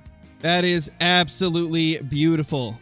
You know, the diamond red deer is something that I still am not tired of, even though I've literally seen hundreds of these things at this point throughout our herd management red deer grinds that we did over a year ago to what we've been able to do now. I've seen so many diamond red deer, and I still never get tired of them. They are just truly a stunning looking diamond. Now, this guy did end up in a zone that I really like, so this is going to be an awesome area to grind, hopefully. It's one that provided this giant, so I'm hoping future kills here will also be quite good. There is that absolute giant of a red deer. Let's go ahead and take a look at him. That is 264.85, and it is another max weight as well. Absolute beast of a red deer. It's not as big as the other max weight one, but it is still an absolute giant. Now, this one is the most interesting level 9 red deer that we've had stacked on the map. This guy is a 50-50 rack, and he's quite wonky looking. You know, I've had these troll in the past, so it is possible that he could, but I don't think he will. He's also next to a really wonky mythical, so a couple of crazy-looking stags in this zone right here. Let's see, though, what this guy will score. Now, if you guys want me to do a herd management guide for Emerald Coast to kind of show you how I've been doing this grind, how I've been managing down the solos, and how I've been choosing my zones and things like that, be sure to leave a comment down below and let me know that you want to see that, because the more of you want to see it, more chances I'll end up making a herd management guide for it. So let me know in the comments, and that's going to be a 254.27 beautiful looking diamond. Well, so far we are 5 for 5 on the level 9 red deer. They've all ended up making it, aside from obviously that troll, but we haven't even claimed that guy yet, so we'll see him eventually. But there's still a couple more that are probably going to make diamond on the map. You know, I talked about this zone right here in my last red deer video, actually. In the video where we took a look at my Melanistic stag. This is one of those zones that I have really liked as I've been hunting it. It has been incredibly consistent with getting all of its males back. And aside from this one level 2 showing up, I've been able to keep 3 shootable red deer in this zone. So I am very excited for grinding this zone, as it's been so consistent and very reliable to the point of, like, I don't think I've had any zone that's even come close to being this consistent, aside from maybe the first 2 that we visited. It's actually pretty insane. Let's go ahead and pick this guy up. I do think he might be the widest stag that we've seen today, so I wouldn't be surprised if this guy is higher scoring than the first max weight that we got. This looks to be wider. And, oh, it's not. But man, that was close. 266.52, our second biggest diamond stag of the day. That is an absolute beauty. And here we have what is probably the oldest stag on the entire map. This guy has been here since pretty much day 1. In fact, I think he spawned a couple hours after I started grinding. So this guy has been here a really long time.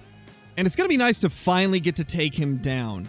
If I'm not mistaken, I don't think this is the big rack, but I do believe this is like the smaller variation of this big rack. Although, actually, it's looking kind of thick. This may be the big rack. So I've seen a lot of confusion over the years about the big rack red deer and the small rack red deer, because they look almost identical, and the rack that a lot of people call the small rack is actually the medium rack. There are 2 racks that look just like that guy right there, a small one and a large one. The small one is the lowest scoring diamond rack, and the big one is the highest scoring diamond rack. And then the other, like, shape of diamond red deer that you can get is actually kind of in the middle of them. There he is, our last level 9 red deer of the day. Will this guy be a diamond? He definitely looks like he will be. 266. That is another absolute giant of a red deer. Love to see it. Now, we got to go back and grab that guaranteed troll. And then after that, we're going to take a few laps around shooting all of the respawns and stuff. Just seeing if we can get some more 9s to pop relatively quickly, as we want to make sure that we've got our HM far enough along. So we actually already have a respawn from the very first red deer that we ended up shooting. Well, actually, the very second red deer that we ended up shooting. So let's go ahead and take that guy down if we can. And just like that, he is dead. So here is that level 7. Let's grab this guy real quick, and then we got to figure out where that level 9 went. I think I've reset the time a couple times, so we're not going to be able to see his tracks, but we will hopefully be able to see his body if he died somewhat close. In fact, maybe I can get the dog on him. Well, unfortunately, I have no clue where that level 9 went. I probably shouldn't have just left it there while I went and shot the others and reset the time a few times, as it did not help with finding it. But, you know, it is what it is. We've got a few red deer here to shoot, so let's go ahead and blast them all. That guy's a solo, I think, so we'll leave him for now. But we got 2 more down there. Oh my gosh. Okay, so literally the very next run, we did get a level 9 respawn from those level 9s. So that is really cool. We've already got another level 9 to take down. Get lined up on this guy. Do we have a second male in this herd? No, there's just one as of now. But that one that is there is a level 9, so that is really nice. Now, I likely will not show the claiming of every single thing that we get throughout the next few runs. Of course, I'll show the claiming of the notable stuff like this diamond red deer right here, but I will not be showing just random smaller ones. We'll show the shots, but not necessarily the claiming, or else this could be an insanely long video. There we see a couple more level 7 and 6 red deer. I believe this is only one of the groups, so we should be able to reset the time and get the other herd over here as well. And there we go. We've got a level 5 as well. Let's get a shot sunk into him. I probably should have mentioned this a while ago, but we are now 846 kills into this grind, and we're getting pretty deep into it. This is the point where we started seeing results in our Tiabaroa one, if I'm not mistaken, so really hoping we can start seeing results here as well. Well, we've got a mythical red deer over here that was not here before, so I think he's got to be part of the group. There's no way that this is a solo as far as I can tell, because I was here a few times before we started this video and he was not there, and I haven't shot any solos since. Yeah, he's heading over to them. I think this is part of the herd. So, get a couple shots into him. Got a little level 6 across from him. Let's just drop a shot into that guy. Down he goes as well. Well, we made a mistake. I just picked up that track and it's a solo. This guy was a solo stag. Oh, man. Well, let's hope his respawn doesn't go somewhere random that's gonna mess our grind up. And also, let's just hope that he doesn't respawn as a great one and we have to, like, chase him around the map trying to find him. That would suck. That would not be ideal at all. And it looks like the respawn of the level 9 from here is a level 6, so we're actually going to target that mythical first. That's the big mythical that was sitting with our 9. And both of them are now down. Let's get a look at this guy, because that was a really unique-looking mythical. 226, he is a strange one, to say the least. That is such a weird-looking red deer. Looks like the respawn at this spot is a level 5, so not as impressive as some of the other respawns we've had, but, you know, it is what it is. We still need to take it down. And let's see, that is looking a little bit better than the first shot, but still not great. However, that one finished him off, so we got him in the end. Oh my gosh, literally the next run, we've got another level 9 in the exact same zone. This is a phenomenal sign. I think our HM is far enough along, because as of now it could end at any time, obviously, but as of now, we're getting like 1 diamond a run, which comes out to like a diamond every 15 kills or so. I mean, if it continues like that, that's insane, and that's exactly what we're looking for, but it's hard to say. We'll have to see what it averages out to after like another 100 kills or so. And on the other side, we got a level 5 as well as a level 7. I think that may be the solo, though. But, I mean, we're just going to go ahead and shoot it regardless. So let's get a shot into that guy and into that guy as well. Probably one more into him just to make sure that he goes down. And there he goes. Let's see. I believe, if I'm not mistaken, this is the smaller one? You know, I might actually be wrong. Oh, no, it is the smaller one. 254.06. It's still a diamond, though. And that is a lovely thing to see popping up. Well, I would say, I think it's safe to say that we have got our HM to a really good state. We had those 2 legendaries 2 runs in a row. This is the very next run. We have 2 of them side by side in this zone here. We actually might be 2 runs after the last diamond. 1 or 2, either way, it's insane. We've already got 2 more side by side. I think our herd management is far enough. I don't think we need to go any further with it, because this is looking really, really good, man. So there is one of the 9s. This guy is 253. That will be a diamond, which means I think we've done it. I really think our herd management is where we need it. Now, let's see if this other guy is going to make it. If they both make diamond, then that will be incredible. Let's see what this guy scores. This rat can troll, but it usually doesn't, and it will not this time. That is another diamond red deer. A few hours later. Oh my gosh. That is insane. Holy. That is the largest melanistic I have ever seen. Oh my gosh. We are 935 kills into the grind, and we see this. Oh my gosh, that is insane. That is absolutely insane. At this point, I don't even care if we get a great one. This is like one of my dream rares to get. This is my favorite mythical rack, aside from like maybe one other. And that is my favorite rare fur type. Oh my gosh. So at this point, we are 935 kills into the grind. I'm assuming this is probably going to get put into the exact same video where we killed all those stacked diamonds, because it's only been like less than 100 kills or so since we finished killing all of those stacked diamonds. Maybe give or take a few. I don't remember 100%, but it's around 100 or less since then. And this gorgeous, gorgeous stag has spawned. Oh my gosh. Well, let's go ahead and take this beauty down. This is the craziest red deer we have had spawn yet. I mean, this thing is just stunning. Let's go ahead and get a shot into him with the 308.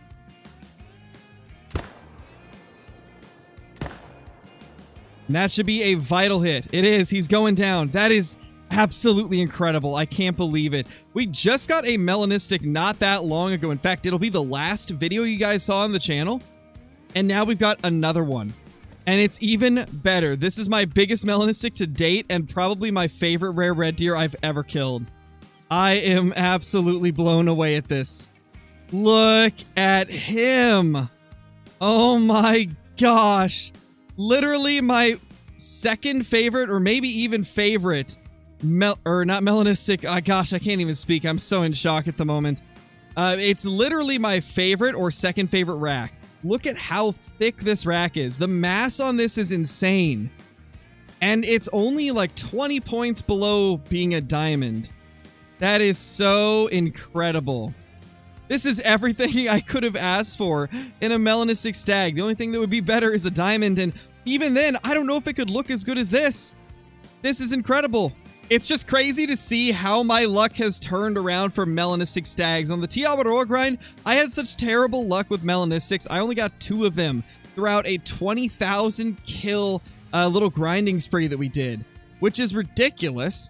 And now we've got 2 of them in less than 1,000 kills here on Emerald Coast. This is just amazing.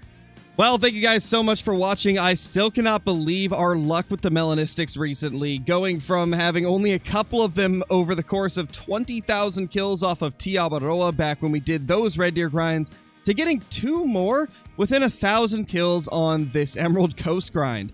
This has been insane, and this is one of my greatest trophies I've ever killed. This is easily a top 15-ish trophy. To be honest, it's probably a top 10. This is yeah, I'd say this is easily a top 10 favorite trophy of all time. This is just insane. Pretty much the entire first day of release here for New England Mountains and the Great One Moose and all the stuff that came with it, I was grinding for the Great One Moose here on Megavid. We managed to go for about 9 hours live the very first day grinding for the Great One Moose, and I gotta say, it's one of the more intense streams that we've done in quite a while.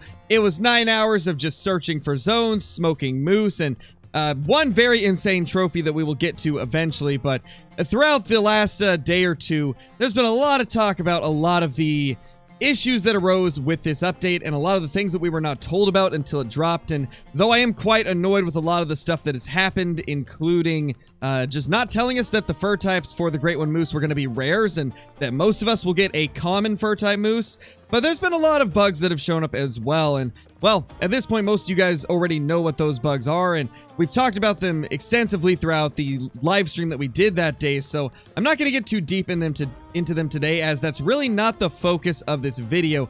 But I did just want to acknowledge that I am too quite disappointed in a lot of the things that have happened, just like all of you guys. But that's not going to detract from the fact that I am very excited to grind for a Great One Moose, even if we aren't going to get a special fur type on it. Even if it comes out as a common, I'll still be pretty happy with it, as it'll still be a Great One Moose, and provided I get one of the racks that I was really hoping for, it'll still be a pretty cool thing to get, I feel.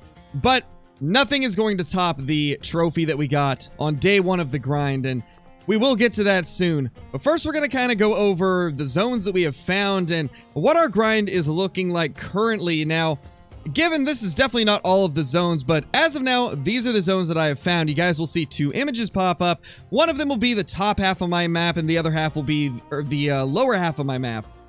So there's a lot of zones. There is a lot of zones for moose. These are just drink zones, by the way, as well. It's not nearly as much as New England, but there is still a lot of zones on Megavid. I believe I have close to 100 now. Maybe a little bit more than 100. I can't quite remember, but the point is, it's a lot of zones. That is a lot of ground to cover, and that means that this grind is going to take a long time. I believe throughout the 9 hours that I streamed on day 1 of release, we only killed about 250 moose, which is pretty crazy. If we were hunting something like whitetail or red deer, we easily would have killed probably 500 or more in that 9-hour period, and if we were far into the grind, it would have been closer to 1,000. So that alone is pretty insane. And another thing that's quite insane is this guy right here. This is the first Diamond Potential 4 that we have got stacked on the map. I do think this one probably will make Diamond, so I did decide to leave it for our herd management grind. We will be leaving this guy as well as all of the 2s and below that spawn and any other level 5s that spawn. This moose grind has definitely been one of the more difficult grinds we've done here on the channel, but I gotta say, so far I actually am having quite a bit of fun with it. These moose, while difficult, are quite enjoyable to hunt. And in a lot of ways, it gives me that extra challenge that stuff like the whitetail and red deer sometimes fail to give, and it's still stayed relatively fun, which is amazing. We also didn't just get one cool trophy on day 1 of the grind. We did actually manage to get ourselves something else as well before that absolute beast showed up. So the first thing that we ended up finding was a little piebald moose, and I think it's about time that we take a look at him, because it was the first good trophy of this grind. And I gotta say, I'm a big fan of the way the rare moose look with the new fur textures and the new models for the moose. It looks really good, and I hope to see some more of these revamps in the future for stuff like whitetail, because let's be honest, stuff like the whitetail piebald, it needs a lot of work. It's one of the more lackluster piebalds in the game, and it could really use some variation or maybe some new patterns to go along with it. But with that point aside, let's go ahead and take a look at this beautiful piebald moose. Oh, what the? Oh, we got a piebald. Oh my gosh, look at that. We got a little level 3 piebald. Holy. Amazing, our first rare of the grind. Let's go, guys. That is a beautiful moose. Wow, that is sick looking. I love the piebalds. Look how tiny he is as well. That's practically a level 2. That is practically a level 2. That's pretty cool. That is pretty awesome. I'm excited to take that guy down. Let's get lined up. Let's get lined up on him. Try to get a good shot. I think we could hit the heart from here. Let's see. I want to get that guy as well. And just like that, heart shot. Wow, that's cool. We got a rare already. Wow. That looks so good. 124 piebald moose. Let's tax that immediately. That is the coolest trophy that we have got so far. Actually, it's the only trophy. We have yet to get a diamond. We have yet to even see a 5. We've got a couple big 4s down. But that's it. That is, that's pretty cool. That is a cool trophy there.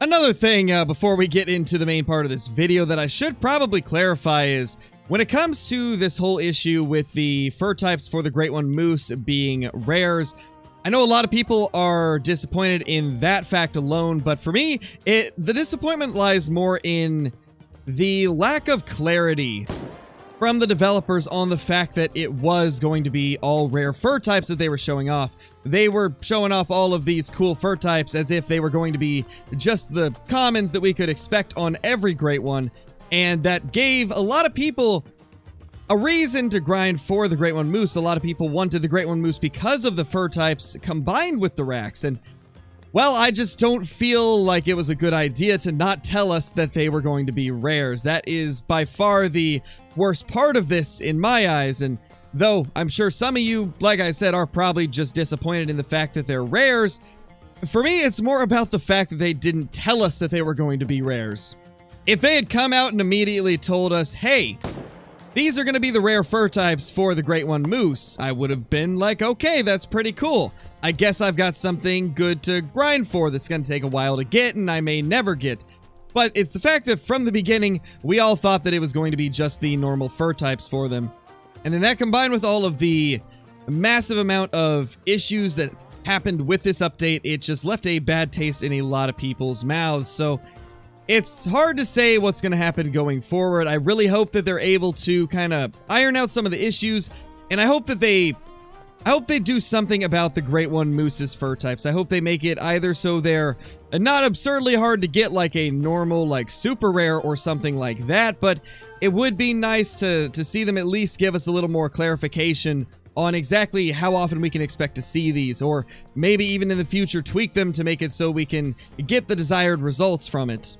And as always, whenever we talk about something like this on the channel, feel free to voice your opinions in the comments and let me know what you think about it. Let me know if you think I'm overreacting to something, or if you think that this really is something that needs to be talked about, because it's definitely an issue that's been talked about a lot throughout the community. And I've seen just so much of it pretty much the entire first day of grinding. It was just answering questions in the chat about what's going on with the fur types and why they did it that way, and talking about different bugs that have happened and people losing their need zones and people having their red deer and whitetail completely moved around the map for no reason while still being the exact same herds of them. It was an interesting day of lots of bugs that we did not expect to have happen. So let me know what you guys think of all this, and yeah, I'll be sure to reply to as many as I can. But without further ado, let's officially get into the most insane trophy that I think ever killed on the channel. This tops any other super rare that I've ever had.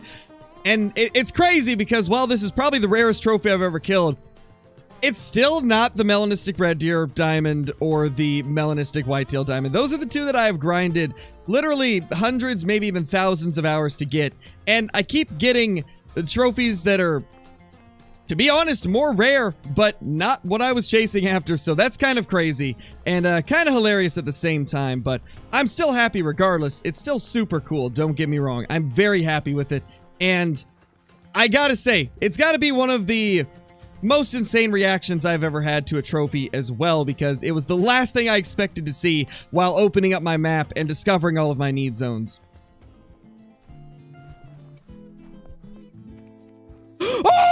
Oh my gosh! What?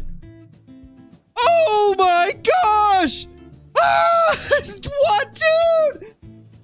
Oh my gosh! Oh my gosh! Do you guys know what that is? Oh my gosh! Oh my gosh! Oh my gosh! Dude! Oh my gosh! Oh my gosh! Oh my gosh, I'm shaking. That's a guaranteed diamond Melanistic! That's a guaranteed diamond Melanistic! There's no way! Oh my gosh. I think I just killed my voice. Hold on. Oh my gosh. That's a guaranteed diamond Melanistic, guys! I don't even care if we get a great one now. I don't even care if we get a great one. Oh my gosh. There's no way. I'd stack every 5 we get at the beginning, but I gotta kill this. I can't stack it. We gotta kill it. Oh my gosh, guys. Hold on, I gotta recover my voice. That was bad. Oh my gosh, there's no way. The second I saw its back and saw that there was no brown on the back, I immediately knew that was a rare. And then when it was a 5, oh my gosh, dude. I don't know how to. I don't even know how to comprehend this. This is the craziest thing I've ever had. Oh my gosh. Shoot it with the new gun? I would, but I don't have the new gun on me. I don't want to spook him. He's giving us a really good angle.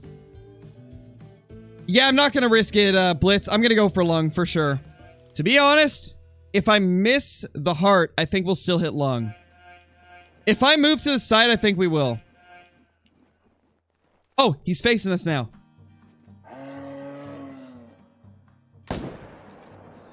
He moved! Oh, we got him! Oh my gosh! Oh, that scared me. Oh my gosh, that scared me. We're good. We're good. We're good. We're good. Hey! Hey, you! No, stop it. Bad. Bad. Oh my gosh, that scared me so bad. That scared me so bad. I thought we messed up the shot.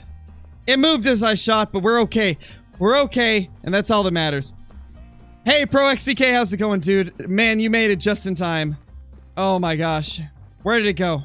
There he is, there he is. Okay, let's go claim him. Quick, quick, quick!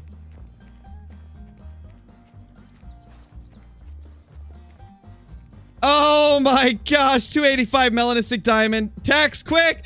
Oh my gosh! I can't believe that. Oh my gosh, that's insane. That's my greatest trophy ever. My greatest trophy ever killed is right here. Oh my gosh. That is insane. That is the best thing I've ever killed.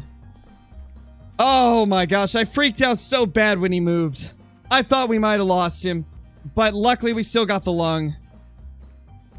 We still got a lung. This guy definitely has to be the trophy that I've been the most excited to see.